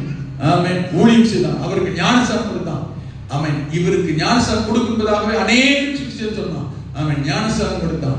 ஞானஸ்நானம் கொடுத்து முடிச்சான். 6 மாசம் தான். ஆமென். ஏரோது அவன் என்ன செஞ்சான்? சிறைச்சேதம் பண்ணிட்டான். எதுக்கு வந்தாலும் ஆமென் அந்த வேலையை கச்சிதமா கரெக்டா செஞ்சு முடிச்சுட்டு போயிட்டான். ஹalleluya. அப்போ இயேசு கிறிஸ்துவை குறித்து உலகத்துக்கு ஜனங்களுக்கு இன்ட்ரோடியூஸ் பண்ணும்போது சொன்ன வார்த்தை தான் இப்ப நாம வாசித்த இந்த வசனம், வார்த்தை சத்தியம். ஹalleluya.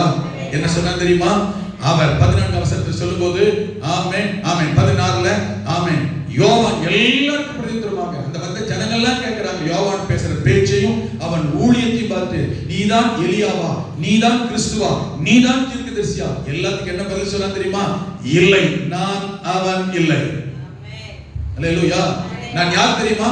வனாந்தரத்திலே கூப்பிடுகிறவனுடைய சத்தம் என்று ஏசாயா தீர்க்கதரிசி சொன்னது போல நான் ஆமென் பிறந்தது பிரதான ஆசாரியன் வீட்டில் அரண்மனையில், ஆனா வளர்ந்தது வாழ்ந்தது இருந்ததெல்லாம் வனாந்தரத்துல.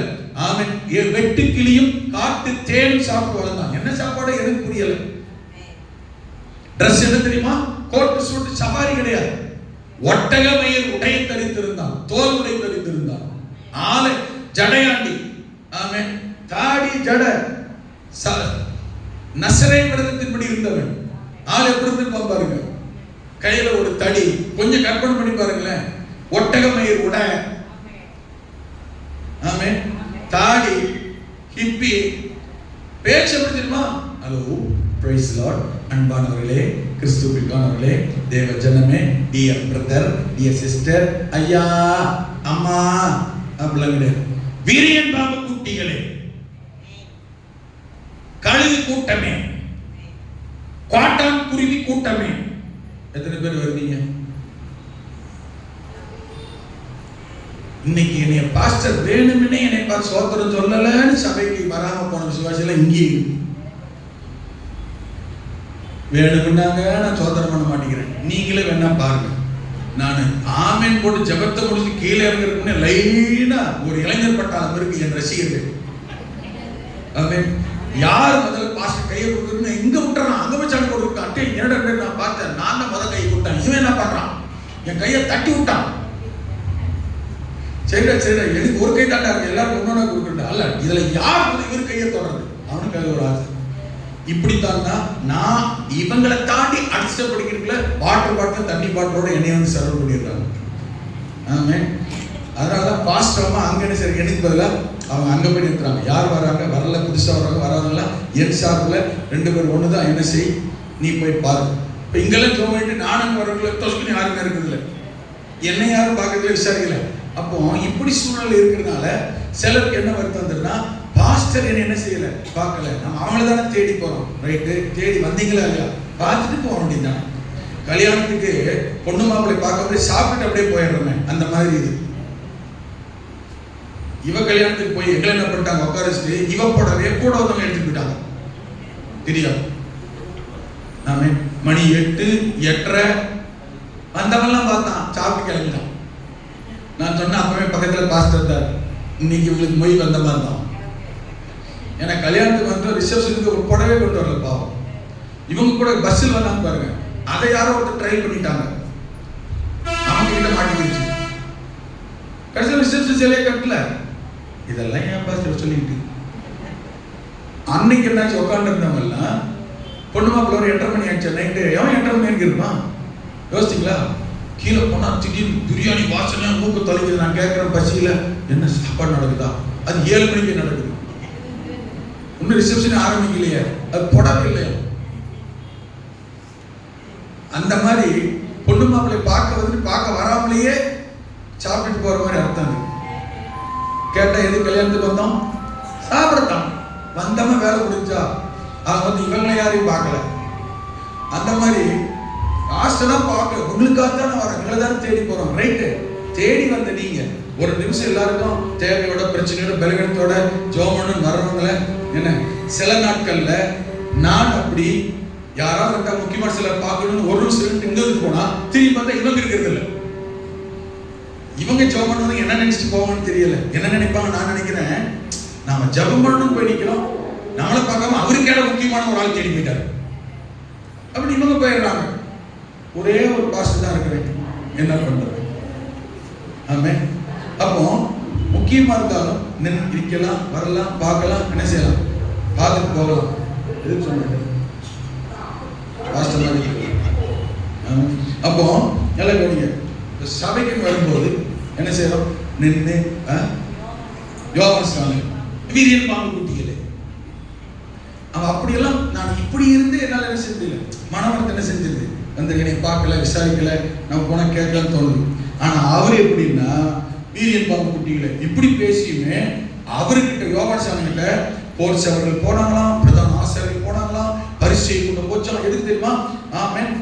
அவன் பேசுறது பேச்சு வீரியன் பாம்பு குட்டி என்று கோவம் வரல, படமெல்லாம் எடுத்து ஆடல, குத்தப்பட்டாங்க, உணர்த்தப்பட்டாங்க. உடனே போயிட்டு சில ஞானஸ்நானம் எடுத்தாங்க. அப்பதான் சொன்னாரு, யோவான் சொல்றாரு, ஆமே, நீங்க தீர்க்கதரிசின்றீங்க, எலியாவான்னு கேட்கறீங்க, கிறிஸ்துவன்றீங்க. நான் அவன் இல்லை, நான் வனாந்தரத்திலே கூப்பிடுகிற சத்தமா இருக்கிறேன். ஆமே, என்னத்த வனாந்தரத்தில் கூப்பிடுற சத்தம்னா, வனாந்தரத்தில் வந்த நான் இயேசுடைய வழியை ஆயத்தம் பண்ண, அவர் வருகையை, அவர் வர்றதுக்கு வழி ஏற்படுத்தி இவர்தான் இன்ட்ரோடியூஸ் பண்ண வந்திருக்கிறேன். அப்ப இவர்தான் ரட்சகர், இவர்தான் ஆட்டுக்குட்டி, இவர்தான் மேசியா என்று எப்படி தெரியும் என்றால், நல்லா கவனிங்க. அவன் சொல்வான் 1:33, யோவான் சுவிசேஷம் 1ஆம் அதிகாரம் 33ஆம் வசனத்துல நல்லா கவனிங்க. அவன் சொல்லுகிறான், என்ன தெரியுமா, நானும் இவரை, யாரு ரட்சகர் இயேசுன்னு எனக்கு தெரியாது, நானும் இவரை அறியாதிருந்தேன், ஆனாலும் ஜலத்தினால் ஞானஸ்நானம் கொடுக்க நான் வந்தேன், என்னை அனுப்பினவர். கொஞ்சம் நல்லா கவனிக்கணும், கொஞ்சம் நல்லா கவனிக்கணும். என்ன ஸ்டேட்மென்ட் கொடுக்குறான் பாருங்க, என்னை அனுப்பினவர் யார்? இது சொல்றது யாரு? யோவான் ஸ்நானகன் சொல்றார், என்னை ஒருத்தர் அனுப்பினார்.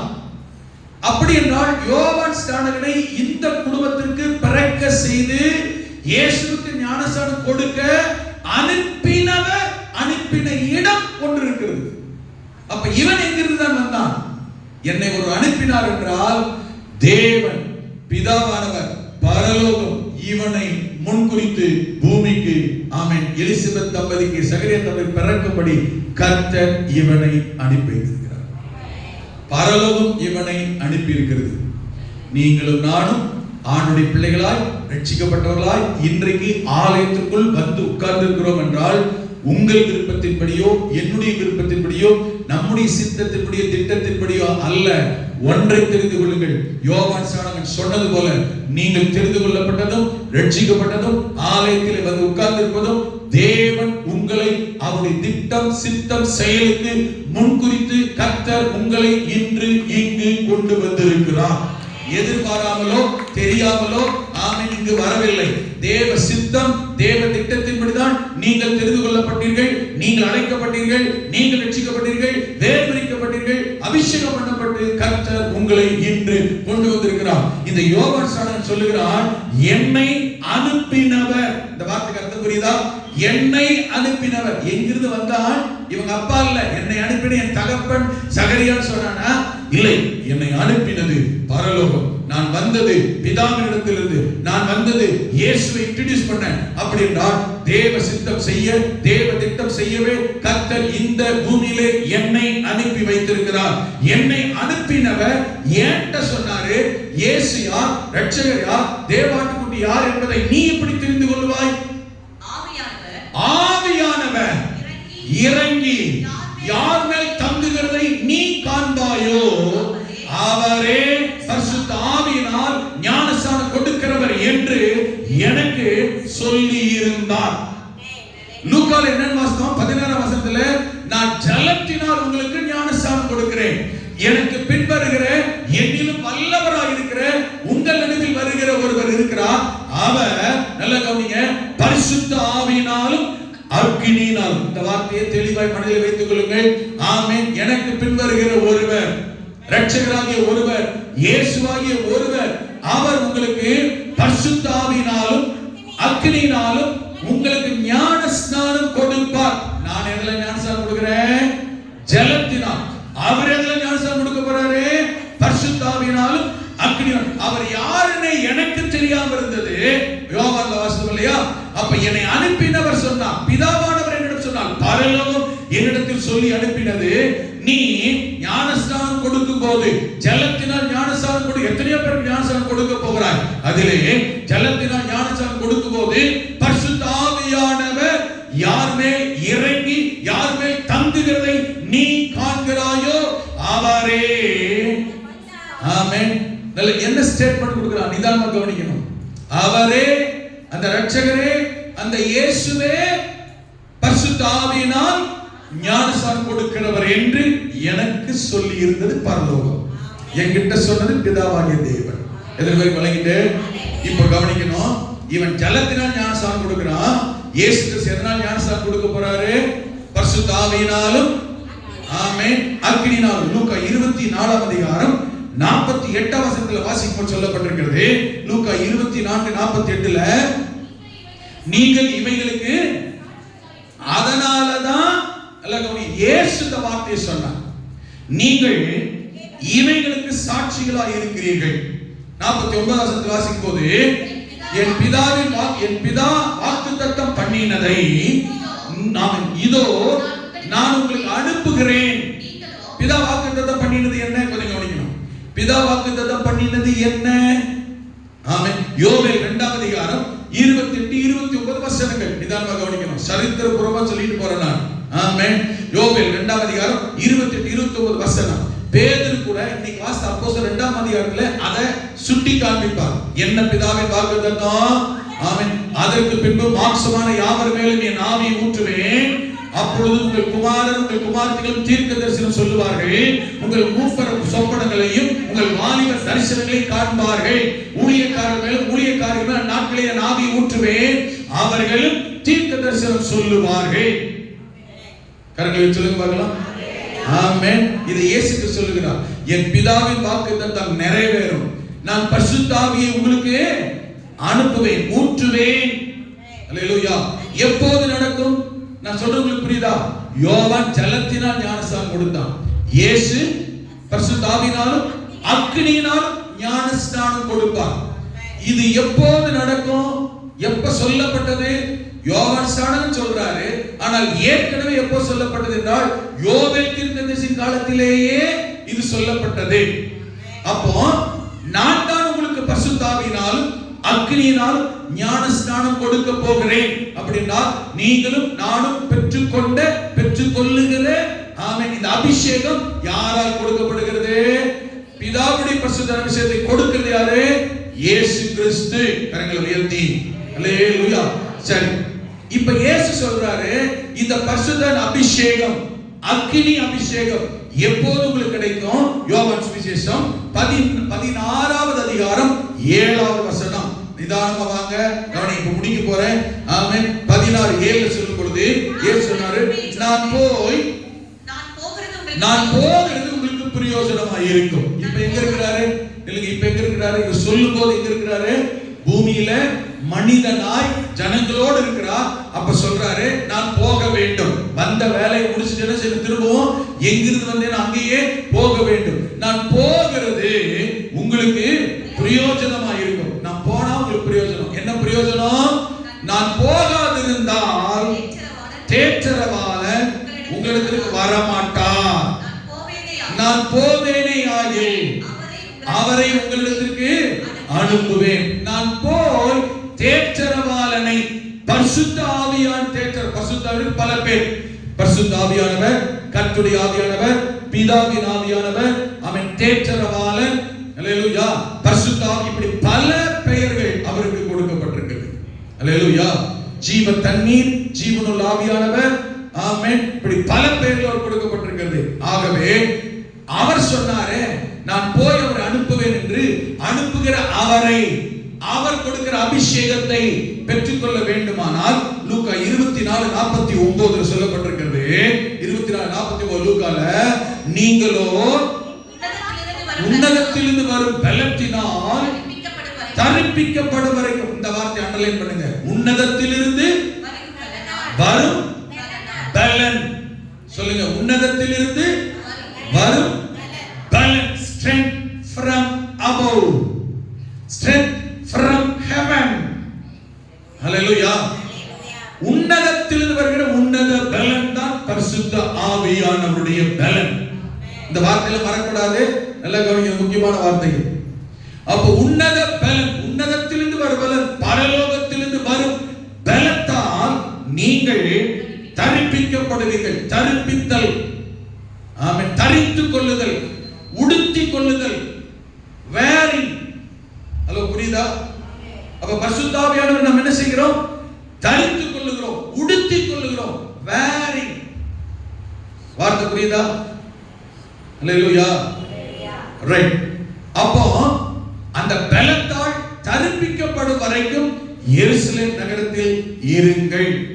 அதனாலதான் அப்போஸ்தலர் நடவடிக்கைகள்ல 1ஆம் அதிகாரம் 4-5 வசனத்துல இயேசு பரமேறி போகும்போது சொன்ன அந்த வார்த்தையை டாக்டர் லூக்கா அப்போஸ்தலர் நடவடிக்கை எழுதும்போது மறுபடியும் இதை மென்ஷன் பண்றார். அப்போஸ்தலர் 1ஆம் அதிகாரம் 4-5 வசனத்துல என்ன தெரியுமா? அன்றியும் அவர் அவர்களுடனே கூடி வந்திருக்கும் பொழுது சீசர்களை நோக்கி யோவான் ஜலத்தினாலே ஞானஸ்நானம் கொடுத்தான். இது சொல்றது இயேசு. நல்ல கவனிங்க. யோவான் எதில் ஞானஸ்நானம் கொடுத்தான்? உங்களுக்கு எல்லாம் ஜலத்தினால் ஞானஸ்நானம் கொடுத்தான். நீங்கள் சில நாளுக்குள்ளே பரிசுத்த ஆவியினாலே ஞானஸ்நானம் பெறுவீர்கள். சொல்லிக்கிட்டு இருக்கிறது யாரு? இயேசு. இது யோவான் சொன்னானா? இயேசுவுக்கு சொல்றாரா? இந்த பரிசுத்த ஆவியினால அக்கினியினால ஞானஸ்நானம் கொடுக்க போறது யார்தான்? இவர்தான், இயேசு. அப்ப அதை நீங்க பெற்றுக்கொள்ள வேண்டுமானால் நான் போக வேண்டும். உங்களுக்கு புரியுதா? நான் போய் சத்தியாவிய தேற்றவாளனை உங்களுக்கு அனுப்பேன். நான் போகிறது உங்களுக்கு பிரயோஜனமா இருக்கும். புரிஞ்சுட்டா? இப்போ 5ஆம் வசனம் சொல்றாரு, இந்த உன்னத பலத்தால் தரிப்பிக்கப்பட வேண்டுமானால் ஆகையால் நீங்கள் எருசலேமை விட்டு போகாமல் என்னிடத்தில் கேள்விப்பட்ட பிதாவின் வாக்குத்தத்தம். என்ன கவனிச்சோம்? பிதாவின் வாக்குத்தத்தம் யோவேல் 2:28-29 இல்லையா? அந்த பிதாவின் வாக்குத்தத்தமாகிய பரிசுத்த ஆவி அக்கினி அபிஷேகத்தை நீங்கள் பெற்றுக்கொள்ளும்படி காத்திருங்கள் என்று கட்டளையிட்டார். இதை கேட்ட சீஷர்கள் தான் எருசலேமில் போய் இவர் பரமேறி போன போது ஆமென் பரிசுத்த ஆவியானவரை அனுப்பும்படி இவர்கள் இப்பொழுது எருசலேமில் போய் காத்திருக்கிறார்கள். இயேசு கவனிங்க, மரித்து உயிர்த்தெழுந்து 40 நாள் பூமியில் இருந்தார். ஹலோ, இயேசு மரித்து உயிர்த்தெழுந்து 40 நாள் பூமியில் இருந்தார். 40 நாள் கழித்து பரமேறி போகும்போது இந்த வார்த்தையை சொல்லிட்டு போறார். இப்ப 40 நாள் உயிரோட பூமியில வாழ்ந்தவர் இப்ப பரமேறி போய் இவங்க எருசலேமில் 10 நாள் காத்திருக்கிறார்கள். 40 10 50. இயேசு மரித்து உயிர்த்தெழுந்ததிலிருந்து 50வது நாள் இயேசு பரிசுத்த ஆவியானவரை அனுப்பினபடியினால் இவர் போய் அவர் வராரு. ஆமென். இவர் போய் பரிசுத்த ஆவியானவரா வரார். நான் போகாட்டா தேற்றரவாளன் உங்களிடத்தில் ஏன்? இவர் இயேசுவாக இருக்கிறார். யாரா வரணும்? யாரா அனுப்பப்படணும்? உங்களுக்கு புரிஞ்சுச்சா? அதனாலதான் நாம் ஆராதிக்கிற தேவன் ஒருத்தர் தான் 3 நிலைமைகளில் திரியேகத்துவமாய் செயல்படுகிறார். பிதாவானவரும் அவரே, பூமியிலே மனுஷனாய் பிறந்த இரட்சகர் இயேசுவும் அவரே, பரமேறி போய் பரிசுத்த ஆவியானவராய் வந்தவரும் இருக்கிறவரும் அவரே. நீங்க யாரா அவரை கூப்பிடுறீங்களா அவரா அவர் வெளிப்படுவார். பிதாவே தகப்பனேன்னு கூப்பிட்டீங்கன்னா பிதாவாய் தகப்பனாய் தெரிவார், வெளிப்படுவார். இயேசுவே இரட்சகரே மன்னிக்கிறவரே கூப்பிட்டீங்கன்னா இயேசுவாய் இரட்சகராய் வெளிப்படுவார். என்னோடு இருக்கிற, என்னை நடத்துகிற, போதிக்கிற, உணர்த்துகிற, புத்தி சொல்லுகிற ஆவியானவரேன்னு கூப்பிட்டீங்கன்னா பரிசுத்த ஆவியானவராய் உங்களுக்கு வெளிப்படுவார், பலப்படுவார், ஆசீர்வதிப்பார். உங்களுக்கு விளங்கிட்டா? மூணு கடவுள் அல்ல. உங்கள் பார்வையிலே நிற்கிற நான் ஸ்டீஃபன் வருது. உங்களுக்கு யாரு? போதகர். என் மனைவிக்கு யாரு? கணவர். என் மகளுக்கு யாரு? 3 பேரா இருக்கும். உங்களுக்கு புரியுதா? ஒரே நபர். ஆமென். எந்த இடத்துக்கு என்ன தேவைக்கு என் பொசிஷன் இருக்கிறதோ அந்த இடத்துல அந்த தேவையின்படி இருக்கிறேன். ஆனால் ஒரே நபர் தான், 3 ஆள் அல்ல. அல்லேலூயா. ஆமென். ஆண்டவர் அப்படித்தான். பிதாவும் அவரே, இரட்சகர் இயேசுவும் அவரே, பரிசுத்த ஆவியானவர் அவரே. இதுல யாருங்க முக்கியம் கேட்டா ஒருத்தர் தான். 3 பேருமே முக்கியம். 3 ஆழத்தும் முக்கியம். 3 பர்சனாலிட்டியும் முக்கியமே. தாத்தா முக்கியமா, அப்பா முக்கியமா, மகன் முக்கியமான யாரும் முக்கியம் இல்லை. இது யாரோட ரோல் முக்கியம்? பேரனுக்கு தாத்தா முக்கியம், மகனுக்கு அப்பா முக்கியம், ஆமென், மனைவிக்கு புருஷன் முக்கியம். இதுல யாருக்கு முக்கியமான எல்லாருமே எல்லாருக்கும் முக்கியம் தான். இதுல யார் பெரியவங்க சின்னவங்க, ஆமென், இதுல ஸ்டேட்டஸ் வித்தியாசம் கிடையாது. போலவே ஆண்டவரும் நாம் ஆராதிக்கிற தேவனும் பிதா, குமாரன், பரிசுத்த ஆவியானவர் என்கிற திரியேகத்துவத்தை உடையவர். அவர்கள் ஒருமனப்பட்டு ஓரிடத்திலே கூடி வந்திருக்கும் பொழுது இந்த 120 பேர் கூடிய இடத்துல 50வது நாள்ல இயேசு மரித்து உயிர்த்தெழுந்து பரமேறி போய் 50வது நாள்ல ஆமென் பரிசுத்த ஆவியை பூமியிலே ஊற்றினபடியினால் ஆமென் அன்றைக்கு தான் கிறிஸ்தவ சபை, பெந்தேகோஸ்தே சபை உருவானது. அப்போஸ்தலர் 2ஆம் அதிகாரம் 1ஆம் வசனத்திலே வாசிக்கும் பொழுது பெந்தேகோஸ்தே என்னும் நாள் வந்தபோது, கொஞ்சம் கவனிக்கலாம். அது என்ன பெந்தேகோஸ்தே நாள்? கவனிங்க. அது என்ன பெந்தேகோஸ்தே நாள் என்றால் வேறு ஒன்றுமில்லை. பெந்தேகோஸ்தே என்பது எபிரேய பாஷை. எபிரேய பாஷையிலேயே பெந்தேகோஸ்தே என்றால் ஆமென், பெந்தே என்றால் பெண்டா என்றால் 50, கோஸ்தே என்றால் நாள், பெண்டேகாஸ்ட், அதான் பெந்தேகோஸ்தே. ஆமென். பெந்தே பெண்டா அப்படினா 50, கொஸ்தேனா நாள், பெந்தே கொஸ்தேனா 50வது நாள். பழைய ஏற்பாட்டிலேயும் பெந்தே கொஸ்தே பண்டிகை என்று ஒரு பண்டிகை கொண்டாடினார். மிக முக்கியமான விமர்சையான பண்டிகை. என்ன பண்டிகை என்றால், அன்றைக்கு அந்த விவசாயம் செய்யும் பொழுது ஆமென் முத விதைக்கிறாங்க பாத்தீங்களா, அந்த விதைச்சு முடிச்ச அறுப்பு, அறுவடை பாத்தீங்களா, ஃபர்ஸ்ட் அரிக்கட்டையை கொண்டு வந்து, அறுவடையில அரிக்கட்டை கொண்டு வந்து ஆலயத்தில் கொண்டு வந்து படைச்சு முதற் பலன் காணிக்கை கேள்விப்பட்டிருக்கீங்களா? முதல் பலன், முதல் வருமானம், முதல் அரிக்கட்டு, முதல் பழம், முதல் அறுவடை, முதல் மாச சம்பளம். நாம கேள்விப்பட்டிருக்கீங்களா? இந்த முதல் அறுவடையை கொண்டு வந்து, அறுப்பின் பண்டிகை பேர், முதல் பண்டிகை கொண்டு வந்து அறுவடையில முதல் நாள ஆலயத்துல வச்சு பலி செலுத்தி கர்த்தரை ஆராதித்து காணிக்கை பலியில செலுத்தி நன்றி சொல்லிட்டு போய் அடுத்த நாள்ல இருந்து 7 வாரம் தொடர்ந்து அறுப்பு நடக்கும். உங்களுக்கு புரியுதா? இப்ப 7 வாரம் முதல் நாளே பண்டிகை கொண்டாடுறாங்க. தொடர்ந்து இருக்கிற 7 வாரம், 7 வாரத்துக்கு எத்தனை நாள்? 49 நாள் முடிச்சிட்டு அறுவடை எல்லாம் முடிச்சு 49 கழிச்சு 50வது ஒரு நாள் வந்து பாத்தீங்களா, அந்த நாள்ல இப்ப அறுத்து முடிச்சதுல இருந்து 10ல 1 பிரிச்சு தசமபாகமா பிரிச்சு அறுவடை முதல் பலன் அன்னைக்கு செஞ்சாங்க முதல் நாள். இப்போ 50வது நாள்ல அறுவடை செஞ்சதுல 10ல 1 பாகத்தை தசமபாகத்தை பிரிச்சு ஆலயத்துல கொண்டு வந்து வச்சு 50வது நாள் பெந்தேகொஸ்தே என்கிற பண்டிகையை மிக வெகு விமர்சையா இஸ்ரவேல் ஜனங்கள் கொண்டாடுவார்கள். ஆமென். இது பெந்தேகொஸ்தே பண்டிகை. 50வது அறுவடை முடிக்கிற 50வது நாள் கொண்டாடப்படுகிற பண்டிகை பழைய ஏற்பாட்டில். புதிய ஏற்பாட்டில் இயேசு இந்த பூமியில மனிதனாய் பிறந்து ரத்த சிந்தி மரித்து உயிர்த்தெழுந்து 40 நாள் பூமியில இருந்து பரலோகத்துக்கு போய் பரமேறி போய் 10 நாள் கழிச்சு 50வது நாள் பரிசுத்த ஆவியானவர் பூமியில ஊற்றப்பட்டு பூமியிலே பெந்தேகொஸ்தே சபை ஆரம்பமானதினால் 50வது நாள் பரிசுத்த ஊற்றப்பட்டதனால் இந்த நாளுக்கு என்ன பேர் தான்? பெந்தேகொஸ்தே நாள். இப்ப விளங்கிட்டா உங்களுக்கு? இது அன்னைக்கு பண்டிகை, இது பெந்தேகொஸ்தே பரிசுத்த ஆவியானுடைய பண்டிகை இன்றைக்கு. அல்லேலூயா. பெந்தேகொஸ்தே நாள் அப்படிதான் வந்தது. இதுதான் பெந்தேகொஸ்தேக்காரன் பேரு. பெந்தேகொஸ்தேக்காரன் யாருக்கு பேருனா, பெந்தேகொஸ்தே நாள்ல பரிசுத்த அபிஷேகத்தை பெற்றுக்கொண்டவர்களுக்கு தான் பெந்தேகொஸ்தேக்காரர்கள் பேரு. பரிசுத்த அபிஷேகத்தை பெறாத, அந்நிய பாஷை அடையாளத்தை பெறாத, ஆவியில் நிரம்பாத, ஆண்டவரோடு பரிசுத்தரோடு இணைந்து ஆராதிக்காத யாருக்கு பேரும் பெந்தேகொஸ்தேக்காரர்கள் அல்ல. ஆமென். பரிசுத்த அபிஷேகத்தை பெற்றுக்கொண்டு நிரப்பப்பட்டவர்களுக்கு தான் பெந்தேகொஸ்தேக்காரர்கள் என்று பெயர். அல்லேலூயா. ஆமென். சரி, இங்க கொஞ்சம் கவனிங்க. ஆமென். அப்போஸ்தலர் 2:1 முதல் 4 வசனத்துல வாசித்தீங்கன்னா இந்த பெந்தேகொஸ்தே நாள்ல ஆண்டவர் சொன்ன வார்த்தை வாக்குத்தத்தம் நிறைவேறுகிறது. என்னன்னு தெரியுமா? அதைத்தான் வாசித்தோம். பெந்தேகொஸ்தே என்ற நாள் வந்தபோது அவர்கள் எல்லாரும் ஒருமனப்பட்டு ஓரிடத்தில் வந்திருந்தார்கள். அப்பொழுது பலத்த காற்று அடிக்கிற முழக்கம் போல வானத்திலிருந்து சடிதியாக ஒரு முழக்கம் உண்டாகி அவர்கள் உட்கார்ந்திருந்த வீடு முழுவதையும் நிரப்பெற்று அல்லாமலும் வெயிட் என்னதான்? கொஞ்சம் கவனிங்க. என்னதான்? அக்னிமயமான. யோவான் என்ன சொன்னாரு?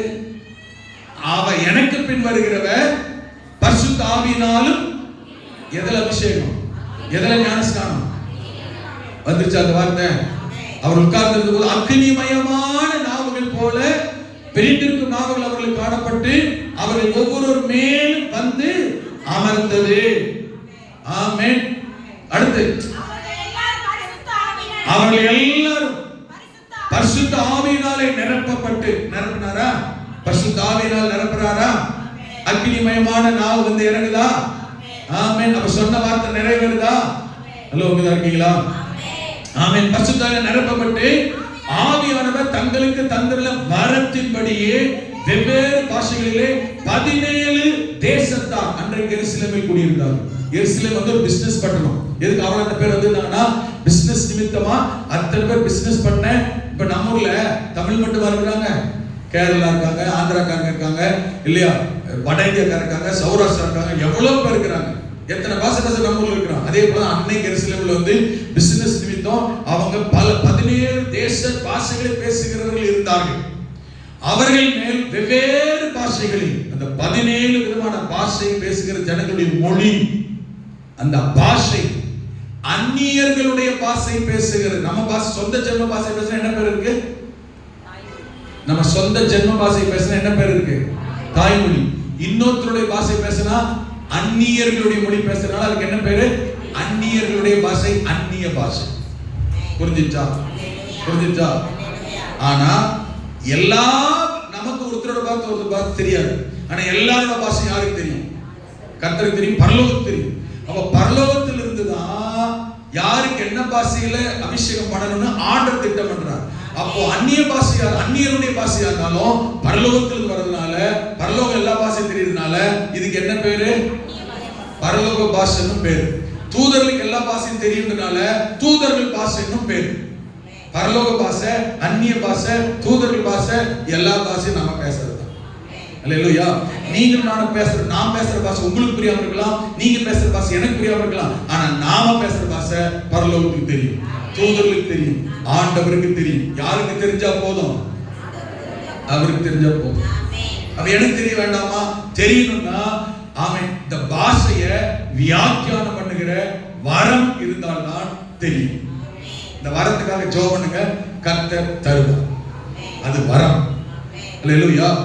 இந்த வரம்னா என்ன, அபிஷேகம்னா என்னன்னு புரியாதவங்க தான் தப்பா புரிஞ்சுக்கிட்டு அந்நிய பாஷையை பேசக்கூடாது, அர்த்தம் தெரியாட்டா பேசக்கூடாது ஆமென் அப்படின்னு தடுக்கிறாங்க. தப்பா புரிஞ்சுக்கினால அந்நிய பாஷையாகிய பக்தி விருத்திக்கு ஏதுவான பாஷை வேறு. ஆமென். அந்நிய பாஷையை வியாக்கியானம் பண்ணுகிற, அந்நிய பாஷையில் விண்ணப்பம் பண்ணுகிற, விண்ணப்பத்தை வியாக்கியானம் பண்ணுகிற அந்நிய பாஷையாகிய வரம் வேறு. எத்தனை பேர் விளங்கிட்டு இதை மட்டும் புரிஞ்சுக்கோங்க. இன்னும் விளங்க இன்னொரு நாளைக்கு. ஆமென். பக்தி விருத்திக்கு ஏதுவான தூதருடைய பாஷையான, அபிஷேகத்தின் அடையாள பாஷையான அபிஷேக அந்நிய பாஷை வேறு. ஆவியில விண்ணப்பம் பண்ற, அந்நிய பாஷையில விண்ணப்பம் பண்ணுகிற, விண்ணப்பத்தை வியாக்கியானம் பண்ணுகிற வரம் வேறு. வரம் வேற, பாஷை வேற. உங்களுக்கு புரிஞ்சுச்சா? இது மனசுல வச்சுக்கோங்க, குழம்பவே மாட்டீங்க. 1 கொரிந்தியர் 14ஆம் அதிகாரம் வீட்டுல போய் வாசித்து பாருங்க, தெளிவா தெரியும். இப்ப கவனிங்க, முடிக்க போறேன். கவனிங்க, முடிவுரைக்கு வந்துட்டோம். கவனிங்க, இந்த அக்கினி பாஷை, அந்நிய பாஷை அப்படி சொல்லி இருக்கு. இந்த வசனத்தில் வாசிக்கிறோமே, அவர்கள் எல்லாரும் அந்நிய பாஷையில் பேச தொடங்கினார்கள். கொஞ்சம் கவனிங்க, யோவான் 3ஆம் அதிகாரத்தில் நாம் வாசித்தோமே, பரிசுத்த ஆவியினால் அக்கினியினால் நான் உங்களுக்கு எதில் ஞானஸ்நானம் கொடுக்கிறேன்? யோவான் என்ன சொன்னாரு? யோவான் சொன்னாரு, நான் உங்களுக்கு ஜலத்தினால் ஞானஸ்நானம் கொடுக்கிறேன். அவர் எதுல ஞானஸ்நானம் கொடுப்பாரு?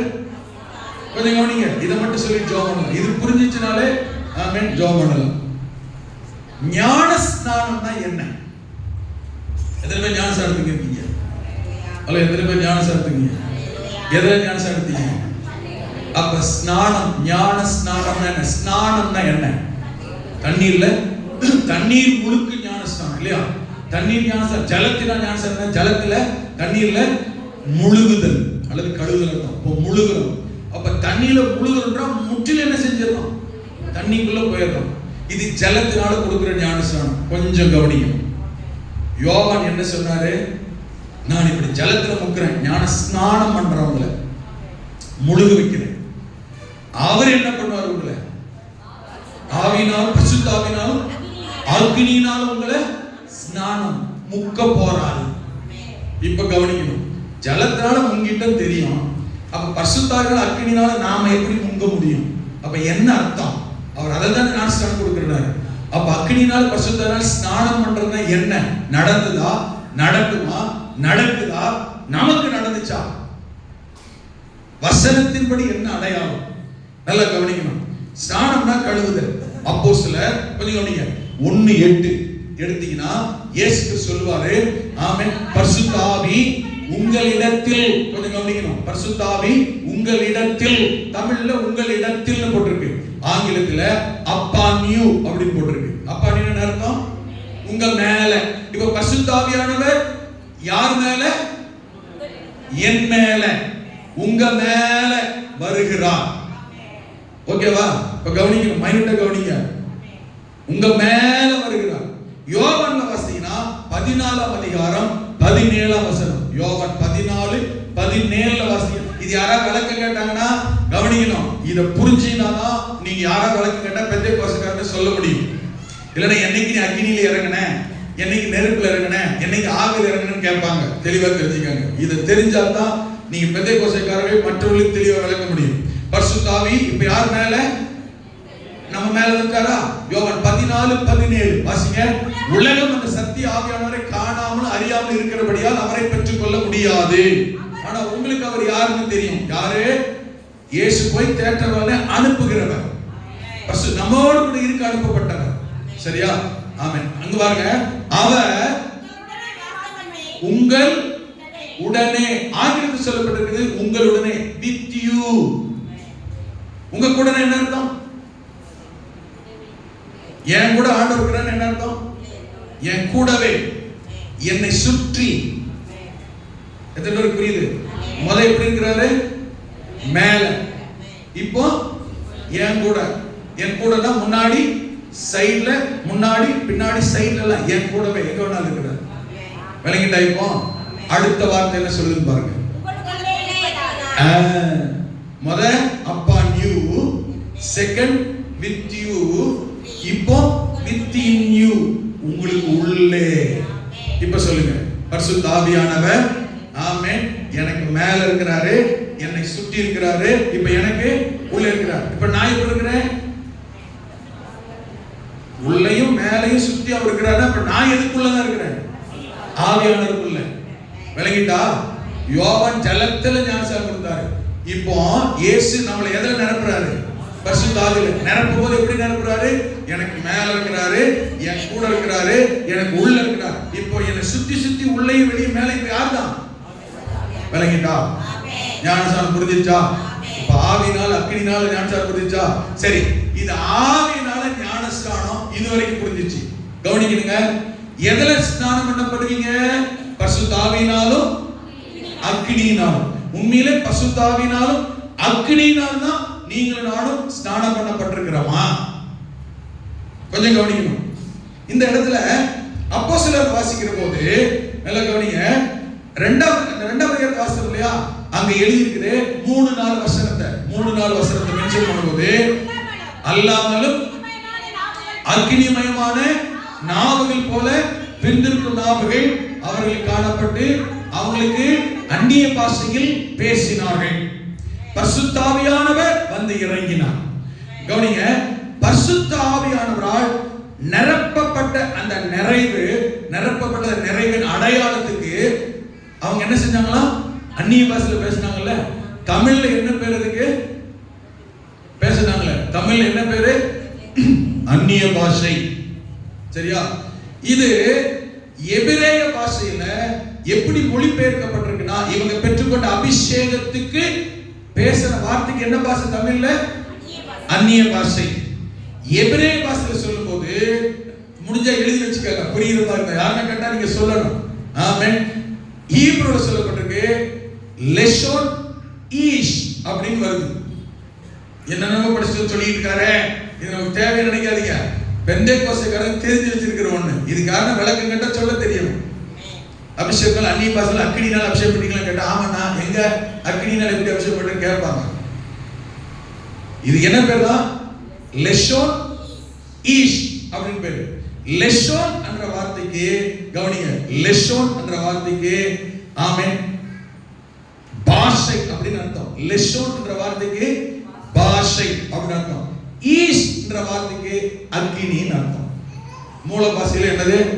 லெஷோன் என்ற வார்த்தைக்கு பாஷை, ஈஷ் என்ற வார்த்தைக்கு அக்கினி. இதுதான் மூல பாஷையில இருக்கு. இதெல்லாம் கர்த்தர் அன்னைக்கு இயேசு அன்னைக்கு அனுப்புனார். அனுப்புனவங்களுக்கு தான் அந்த அப்போஸ்தலர் 2-3 வாசிக்கிற போது இதே வார்த்தை அங்க பலிச்சது. என்னன்னு? அக்கினிமயமான நாவுகள் போல பிரிந்திருக்கும் நாவுகள் ஒவ்வொரு மேலும் அக்கினிமயமாய் வந்து அன்றைக்கே இறங்கினது. லெஷோன் ஈஷ். சொல்லுங்க. பரிசுத்த ஆவிக்கு இன்னொரு பேர் என்னது? அபிஷேகம் இன்னொரு பேர் என்னது? உண்மையான பேர் என்னது? லெஷோன் ஈஷ். ஹலோ சொல்லி பாருங்க, அந்நிய பாஷை தான் சொல்லி பாருங்க. லெஷோன் ஈஷ் என்ன அர்த்தம்? அக்கினி பாஷை. என்ன பாஷை இதுக்கு பேரு?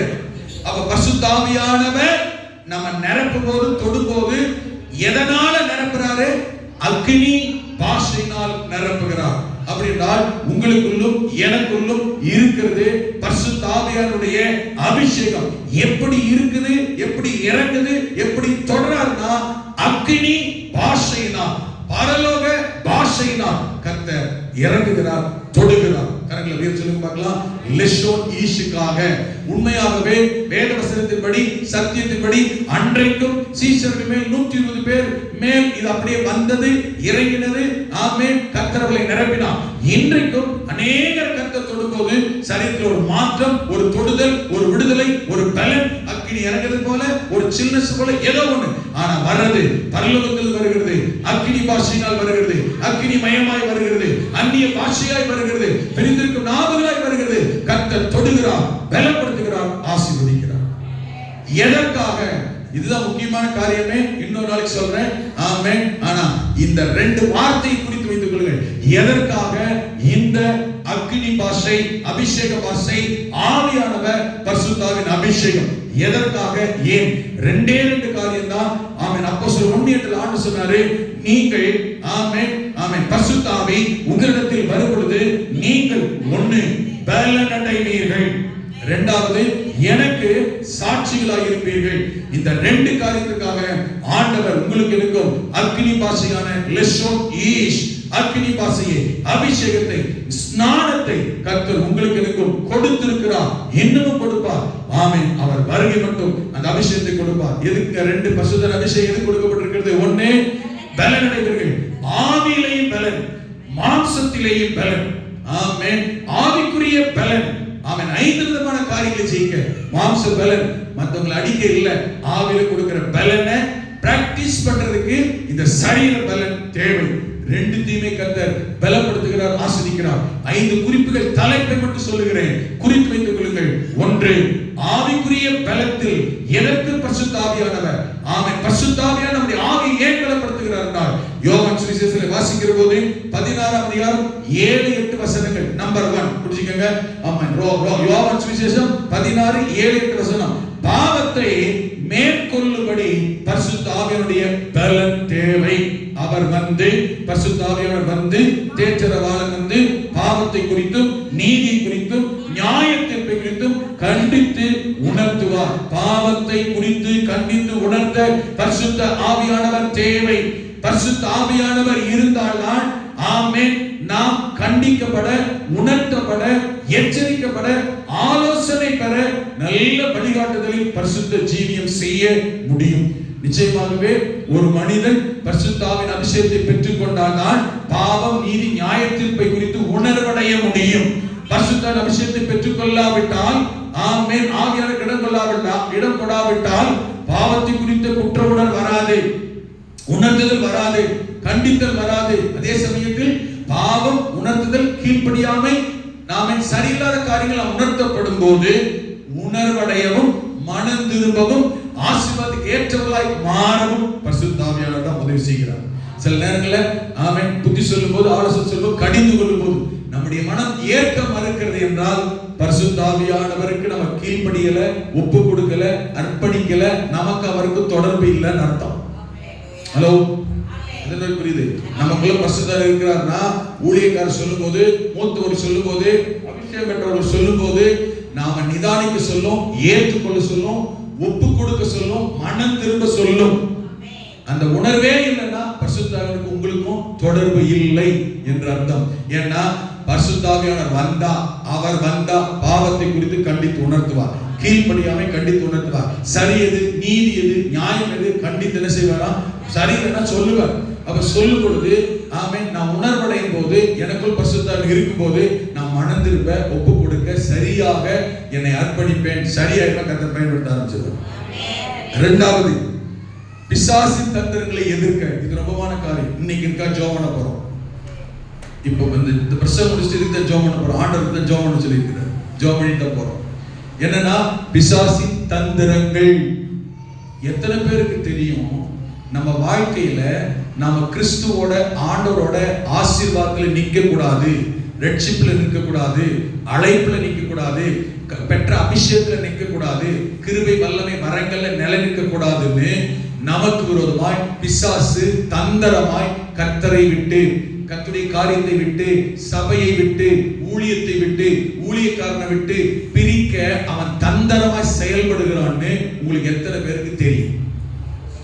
ஏன்னா நாம் தெரிந்திருக்க வேண்டும். நல்லா கவனிக்கணும். 2 கொரிந்தியர் 2ஆம் அதிகாரம் 11ஆம் வசனம். நல்ல கவனிங்க. ரட்சிக்கப்பட்ட எல்லா தேவனுடைய பிள்ளைகளும் தெரிந்திருக்க வேண்டிய விஷயம் இது. சீக்கிரமாய் விழுந்து போகிறோம், சோர்ந்து போகிறோம், குறை சொல்லி விடுகிறோம், குற்றப்படுத்தி விடுகிறோம், கர்த்தரை விட்டு, சபையை விட்டு, ஊழியத்தை விட்டு, ஊழியக்காரரை விட்டு பிரிந்து போய் விடுகிறோம். இது பிசாசினுடைய தந்திரம். 2 கொரிந்தியர் 2:11 சொல்லும் பொழுது, சாத்தானாலே நாம் மோசம் போகாதபடிக்கு அப்படி செய்தேன். சாத்தானுடைய தந்திரங்கள் நமக்கு தெரியாதவைகள் அல்லவே. மறுபடியும் சொல்லுங்க, சாத்தானுடைய தந்திரங்கள் நமக்கு தெரியாதது இல்லை. அப்படின்னா என்ன அர்த்தம்? சாத்தானுடைய தந்திரம் நமக்கு சொல்லுங்க, உங்களுக்கு உங்களுக்கு தெரியுமா? சபைக்கு ஏன் நீங்க வரல உங்களுக்கு தெரியுமா? ஆராதனைக்கு வர முடியல உங்களுக்கு தெரியுமா? கர்த்தரை ஆராதிக்க முடியல உங்களுக்கு தெரியுமா? பாஸ்டரோட நெருக்கமா இருக்க முடியல உங்களுக்கு தெரியுமா? ஊழியத்திலேயே கவனம் செலுத்த முடியல உங்களுக்கு தெரியுமா? கர்த்தருக்கு தந்த ஊழிய பொறுப்பை நிறைவேற்ற முடியல உங்களுக்கு தெரியுமா? என்ன சொல்லிருந்த தெரியுமா? ஆமென். என்ன அவங்க பார்க்கல, இவங்க பார்க்கல, கண்டுக்கல, விசாரிக்கல, யாரையோ எதனையோ எவரையோ யார் குற்றம் சொல்லுகிறோம், குறை சொல்லி நாம கர்த்தரை விட்டு, சபையை விட்டு, ஊழியக்காரரை விட்டு பிரிந்து போகிறோம். தயவு செஞ்சு உங்க வீடுகள்ல, கேலண்டர்ல, பைபிள்ல எங்கேயோ ஒண்ணு இதை தயவு செஞ்சு எழுதி வைங்க. நல்லா கவனிங்க. கர்த்தரை விட்டு பிரிக்கிற, கர்த்தருடைய காரியத்தை விட்டு பிரிக்கிற, சபையை விட்டு பிரிக்கிற, சபையின் ஐக்கியத்தை விட்டு பிரிக்கிற, ஊழியக்காரனை விட்டு பிரிக்கிற, ஊழியக்காரனை விட்டு பிரிந்து போகிற எந்த செயல்பாடு, எந்த காரியம், யார் மூலமா என்ன சூழ்நிலை வந்தாலும் தெளிவாய் புரிந்து கொள்ள வேண்டும். கர்த்தர், சபை, ஆண்டவர், ஊழியக்காரனை பிரிக்க நினைக்கிற மனிதனாகவே, ஊழியக்காரனாகவே, விசுவாசியாகவே, எவ்வளவு பெரிய நபர் யாராக இருந்தாலும் பிசாசின் தந்திரம் உங்களுக்குள் தந்திரமாய் செயல்படும். எவ்வளவு பெரிய பரிசுத்தவான்கள் இந்த 3 காரியத்தை விட்டு பிரிவின ஷேக் ஆகுறீங்க, வழுவி போறீங்க, பாதிக்கப்படுறீங்கன்னா பிசாசு தந்திரமா மகனோ, மகளோ, மருமகனோ, மனைவியோ, கணவனோ, அண்ணனோ, தம்பியோ, பிள்ளைகளோ, பெற்றோ யாரை கொண்டு பிசாசு தந்திரமாய் கிரியை செய்கிறான். சிம்பிளா சொல்றேன். ஏதென்ன கர்த்தரால் கரத்தின் கிரியையால் படைக்கப்பட்டவர்கள் ஆதாம் ஏவாள். 3ஆம் அதிகாரத்தை வாசித்தீங்கன்னா, சர்ப்பமானது யார்? அந்த சர்ப்பம் சாத்தானுடைய அன்னைக்கு ஏஜென்ட், தூதன். அவன் தான் சாத்தானுடைய தூதன். சர்ப்பமானது அன்னைக்கு இருந்தாலும் காட்டு ஜீவன்களை பார்க்கலாம். சர்ப்பமானது, எனக்கு அந்த வார்த்தை தெரியல, வாசிக்க பார்க்கலாம். தேவனாகிய கர்த்தர் உண்டாக்கினார். அந்த வார்த்தை மட்டும் வாசிங்க. சர்ப்பமானது பிசாசானவன், சாத்தானானவன், அவன் தந்திரம் உள்ளவன் என்று உங்களுக்கு தெரியுமா?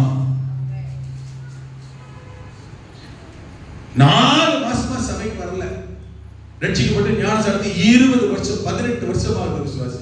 சபைக்கு எத்தனை நாள் வரல? போன் பண்ணியாச்சு, விசாரிச்சாச்சு, வீட்டுக்கு போய் உட்கார்ந்து பேசி ஜெபம் பண்ணிட்டு வந்தாச்சு. புருஷனை குறை சொல்றோம், பிள்ளையை குறை சொல்றோம், அவங்களை குறை சொல்றோம், இந்த விசுவாசியை குறை சொல்றோம், இந்த அம்மா அந்த அம்மாவை குறை சொல்றோம். சபை விட்டு விசுவாசம் ரட்சிக்கப்பட்டு எத்தனை வருஷம் ஆச்சு? ஞானசாரத்துக்கு எத்தனை வருஷம் ஆச்சு? 18 வருஷம். சபைக்கு வந்து எத்தனை மாசம் ஆச்சு? டிசம்பர்ல இருந்தே வரல, 5-6 மாசம் ஆகுது. நிதானமா கவனிக்கணுங்க. உங்களுக்கு அதே நிலைமை தான். நீங்க யாரை எவ்வளவு பெரிய விசுவாசம் சரி, சாத்தானுடைய பரவாயில்ல, சாதாரணமானவங்க. இயேசுவையே போய் டச் பண்ணுவேன். நீங்களும் நான் அவ்வளவு பெரிய ஆளா? நான் இது அடிக்கடி சபையில சொல்லிக்கிட்டே இருக்கிறேன். ஆனா நிறைய பேர் சத்தியம் கேட்கிறாங்க, இதுல விழுந்து போறாங்க. சாத்தானாலே, ஆமென், சாத்தானுடைய தந்திரத்திலே அநேக விழுந்து பின்மாற்றத்துக்கு போய் கொண்டிருக்கிறார்கள். பிசாசு இழுத்துட்டான். வேற சபைக்கு போலாம், வரலத்துக்கு போக முடியாது, அது தெரிஞ்சுக்கங்க. இந்த குடும்பத்துக்கு இன்னொரு குடும்பத்துக்கு வாழ போயிட்டா சந்தோஷமா வாழ்ந்துட முடியுமா? பச்சையாவே சொல்றேன். நீங்க என்ன நினைச்சிருப்பீங்க? இந்த குடும்பத்துக்கு இன்னொரு குடும்பத்துக்கு வாழ போயிட்டா போன இடத்துல நல்லா வாழ்ந்துருவாங்க. அங்கேயுமே போன புதுசுல கொஞ்சுவாங்க, கெஞ்சுவாங்க, கொலைவாங்க. அப்புறம் தெரியும் அவனே பெற்று, அந்த குடும்பம் பெற்று, அவங்களே பெற்று, அப்பதான் தெரியும். போனவங்களை கேட்டு பாருங்க என்ன நிலைமை இருக்கிறாங்க. அடிக்கடி சபை சொல்லிக் கொண்டிருக்கிறேன். இந்த 3 நீ எவ்வளவு பெரிய விசுவாசி, எவ்வளவு காலம், எவ்வளவு பெரிய பரிசுத்தம், டெய்லி பரலோகத்துக்கு போயிட்டு சொல்லிட்டு தான் தெரியும். 3 காரியத்தை உங்களுக்கு விரிசல் உண்டாச்சுன்னா எவராலே இருந்தாலும் பிசாசு பயன்படுத்துற மறைமுகமான தந்திரம், சாத்தானுடைய தந்திரம் பயங்கரமா சரி. ஒரு 6 மாசம் ஆகுது விசுவாசி சபைக்கு வந்து. போன் பண்ணியாச்சு, விசாரிச்சாச்சு, வீட்டுக்கு போயாச்சு. ஆமென். காரணம் யாரையோ ஒருத்தர். அப்ப 18 வருஷத்துக்கு முன்னாடி இப்படி வந்த ஊழிய சபைக்கு வந்த இன்னைக்கே இப்படி காரணம் சாக்கு சொல்லிட்டு வேலையை காரணம் சொல்றோம், அவனை காரணம் சொல்லு. முதல்ல பிசாசுடைய தந்திரத்தை கண்டுபிடிக்க புரிந்து கொள்ற ஆவி தேவை. எத்தனை பேருக்கு இது இல்ல? இதை கண்டுபிடிக்க தந்திரம் இல்லை. அதனால யார் சொல்லியிருந்தோம் தெரியுமா? யாரையோ ஒருத்தர், எதையோ ஒருத்தர், கல்யாணத்தை, பத்திரிகையை, காரணத்தை, சடங்கு காரணம் சொல்லிடுவோம். பிசாசுக்கு தெரியும், இதை வச்சா இவனை கர்த்தரை விட்டு பிரிச்சிடலாம், சபையை விட்டு பிரிச்சிடலாம், ஊழியக்காரன் பிரிச்சிடலாம். பிசாசுக்கு தெரியும். ஆண்டவர்கிட்டே போய் கேட்கலையா? அவன் மேல இருந்து குதியும், கல்லுகள் அப்பமாக்கும், தூதர்களை கர்த்தர் அனுப்புறான்னு பார்க்கலாம்.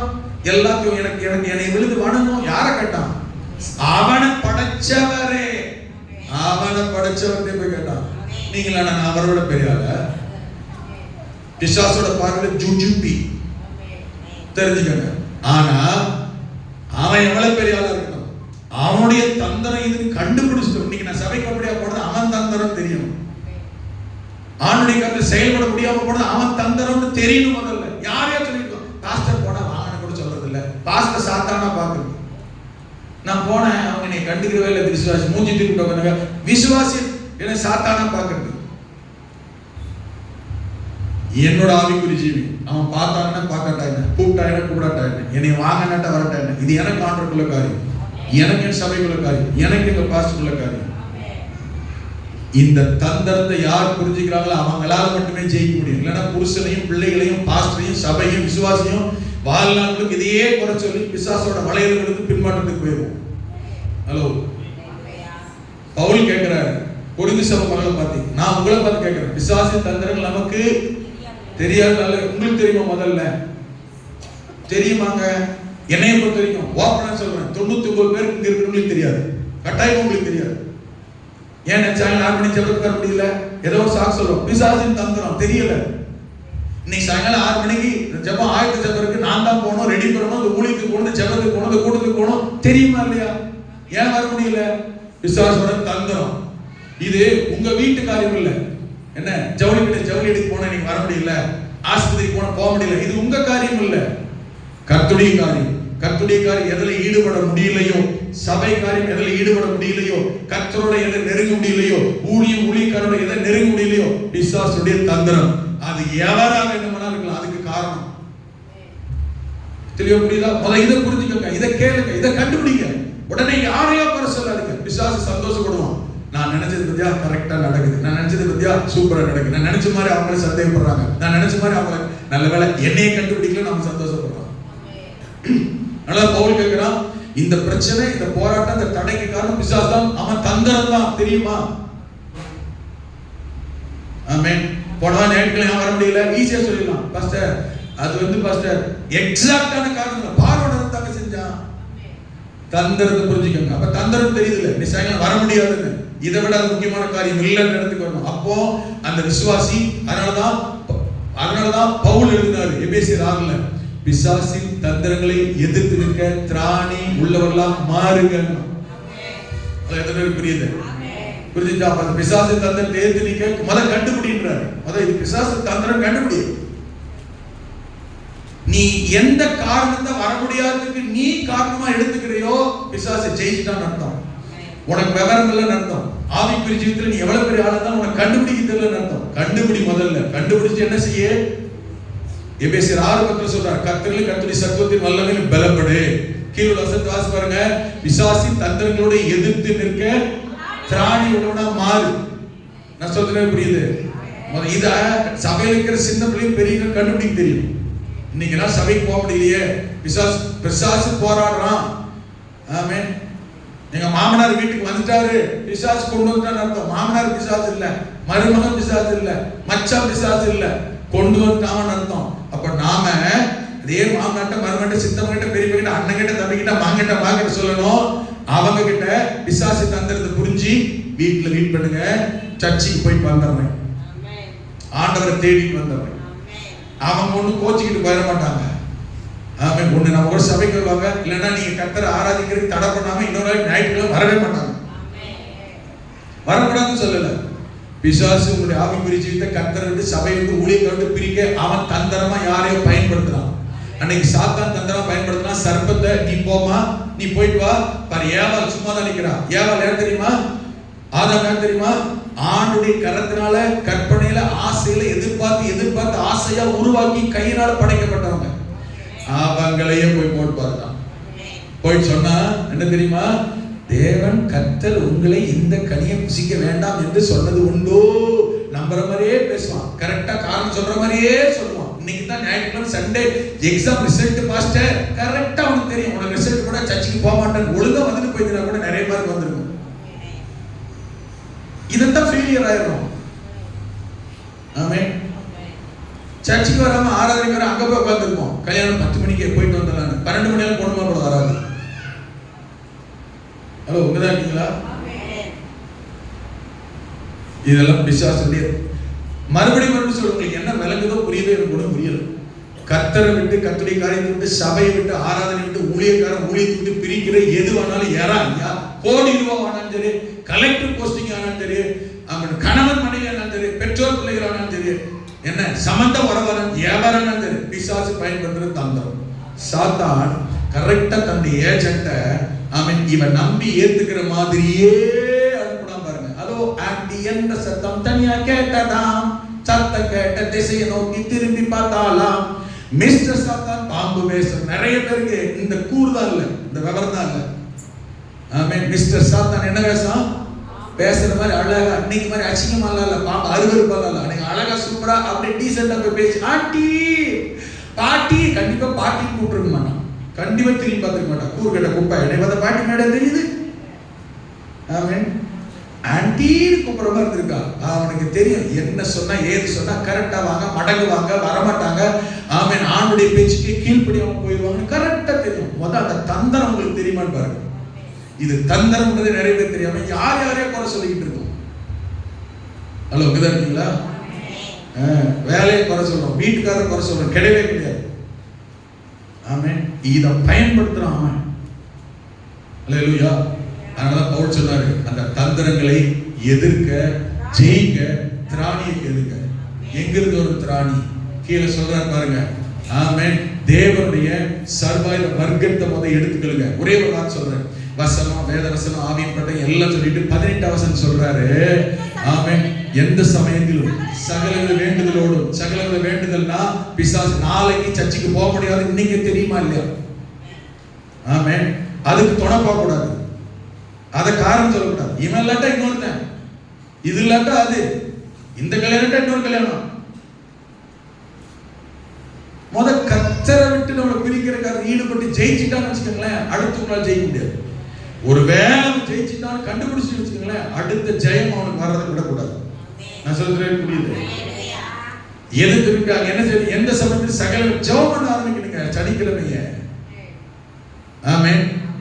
கல்யாணம் நாளைக்கு இன்னைக்கே போய் தங்கியிருந்து மேக்கப் போடுறது இல்ல, ஆயத்தமானது அதுக்கெல்லாம் தெரியுது. நாளைக்கு ஞாயிற்றுக்கிழமை சபைக்கு ஜெபம் பண்ண போகணும், நாளைக்கு ஊருக்கு போகணும், இன்னைக்கே பெட்டியில் சூட்கேஸ் எடுத்து வச்சு ட்ரெஸ் எல்லாம் பேக் பண்றதுல இதுக்கெல்லாம் தெரியுது. ஆமென். அடுத்த மாசம் பிள்ளைக்கு ஸ்கூல் அட்மிஷன் போடணும், இன்னைக்கு போய் ஃபீஸ் கட்டி கியூல நிக்க, அதுக்கெல்லாம் தெரியுது. நாளைக்கு ஞாயிற்றுக்கிழமை சர்ச்சுக்கு வரணும், இதுக்கு மட்டும் ஆயத்தமாகணும், ஜெபம் பண்ணணும், அது மட்டும் தெரியல. அதனால காலையில கிழமை எவனா வந்துடுறான், இங்கே கூப்பிடுறாங்க, இங்க இருக்க இங்கேயும் போயிடுறோம், பிசாசு பிரிச்சிடுறான். இதுக்கு மட்டும் தெரியல. நமக்கு பேர் ஆவிக்குரிய ஜீவித்தில் உள்ளவர்கள் பெந்தை கோஸ்தக்காரர்கள். சில சொல்லுவாங்க வெந்த கோஸ்தக்காரங்க. உண்மையில நான் சிலர் சொல்லுவேன் வெந்த கோஸ்துக்காரங்க. பெந்தை கோஸ்து எல்லாம் கிடையாது, அது அரைவேக்காடு கோஸ்து, ஃபுல் பாயிலும் கிடையாது, ஆஃப் பாயில், வெந்த கோஸ்து. இந்த பிசாசு தந்திரங்களை எதிர்த்து நிற்க திராணி. அதுக்காக முதல்ல ஜெபம் பண்ணு நான் சொல்றேன். சனிக்கிழமை வரை ஜெபம் வச்சோம். முதல்ல 13 பேர் வந்தாங்க, ஒரே உற்சாகமாச்சு. 10, 9, 8, 7 நேற்று நான் மட்டும்தான். வெந்த கோஸ்தே, அது ஆஃப் பாயில். கேட்ட ஏதோ ஒரு காரணம் சொல்றோம், பிசாசு பயன்படுத்தினா கர்த்தருடைய காரியத்துக்கு இதான் புரிஞ்சுக்கோங்க, ட்ராக் மாத்திட்டானா. ஆனா வராதெல்லாம் கூட கேட்டு பாருங்க. ஆமென். மாமா வீட்டுக்கு போயிருந்தேன், சித்தர் வீட்டுக்கு போயிருந்தேன். ஆமென். அழைப்பை விட்டோம். கர்த்தர் எதுக்கு அபிஷேகம் பண்ணாரோ இத விட்டோம். சாகர வரைக்கும் பிரியக்கூடாது.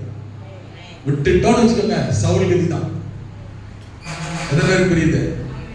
ஆமென்.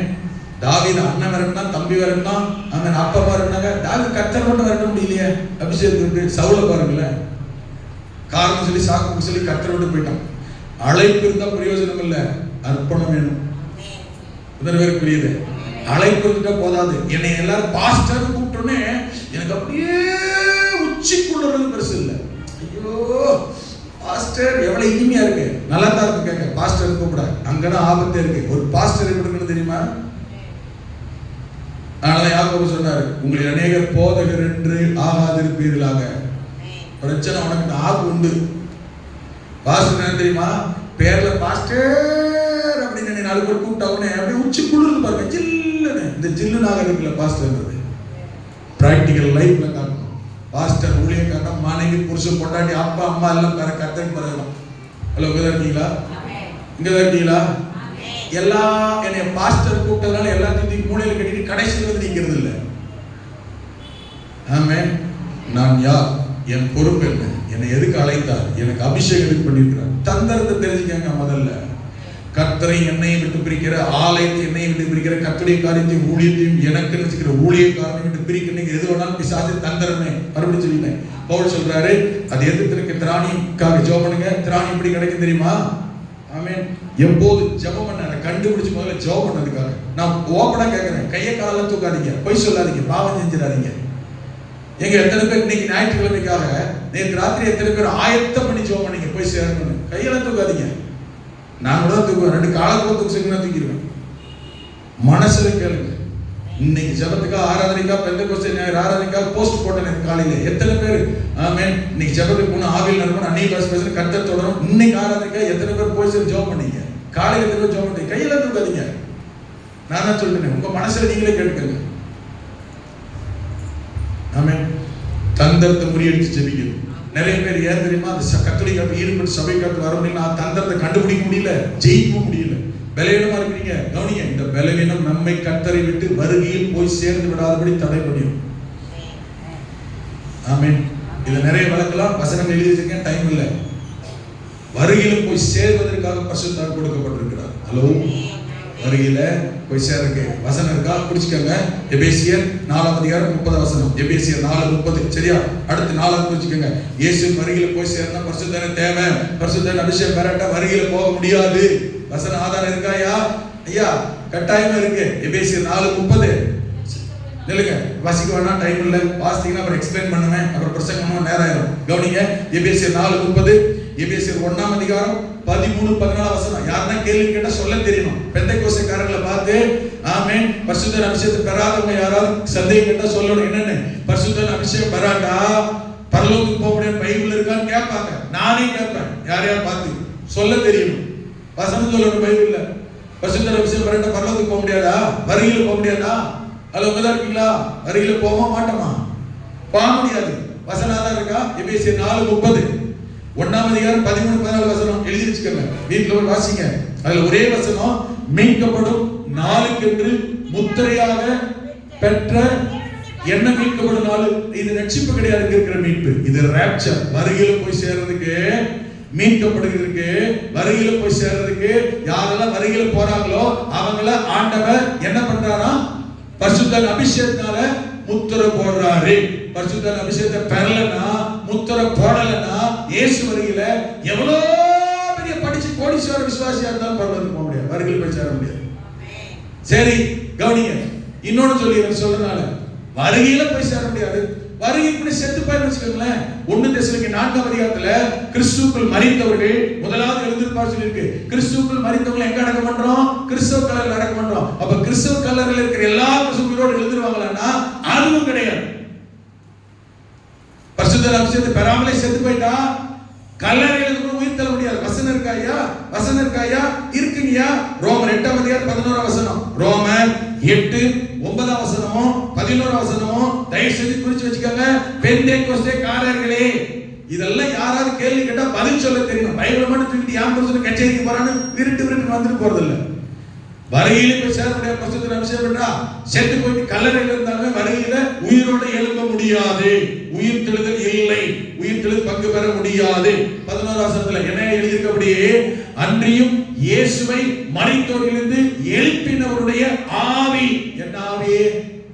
பரிசுத்த ஆவி உங்களில் வாசமா இருந்தால், கிறிஸ்துவை மரித்தோரிலிருந்து எழுப்பினவர் உங்களில் வாசமா இருக்கிற தம்முடைய ஆவியினாலே சாவுக்கு எதுவான உங்கள் சரீரங்களையும் உயிர்ப்பிப்பார். சரீரத்தை உயிர்ப்பிப்பாரு. மரித்து கல்லறையில் இருந்தா சரீரத்தை உயிர்ப்பிப்பார். எப்போ?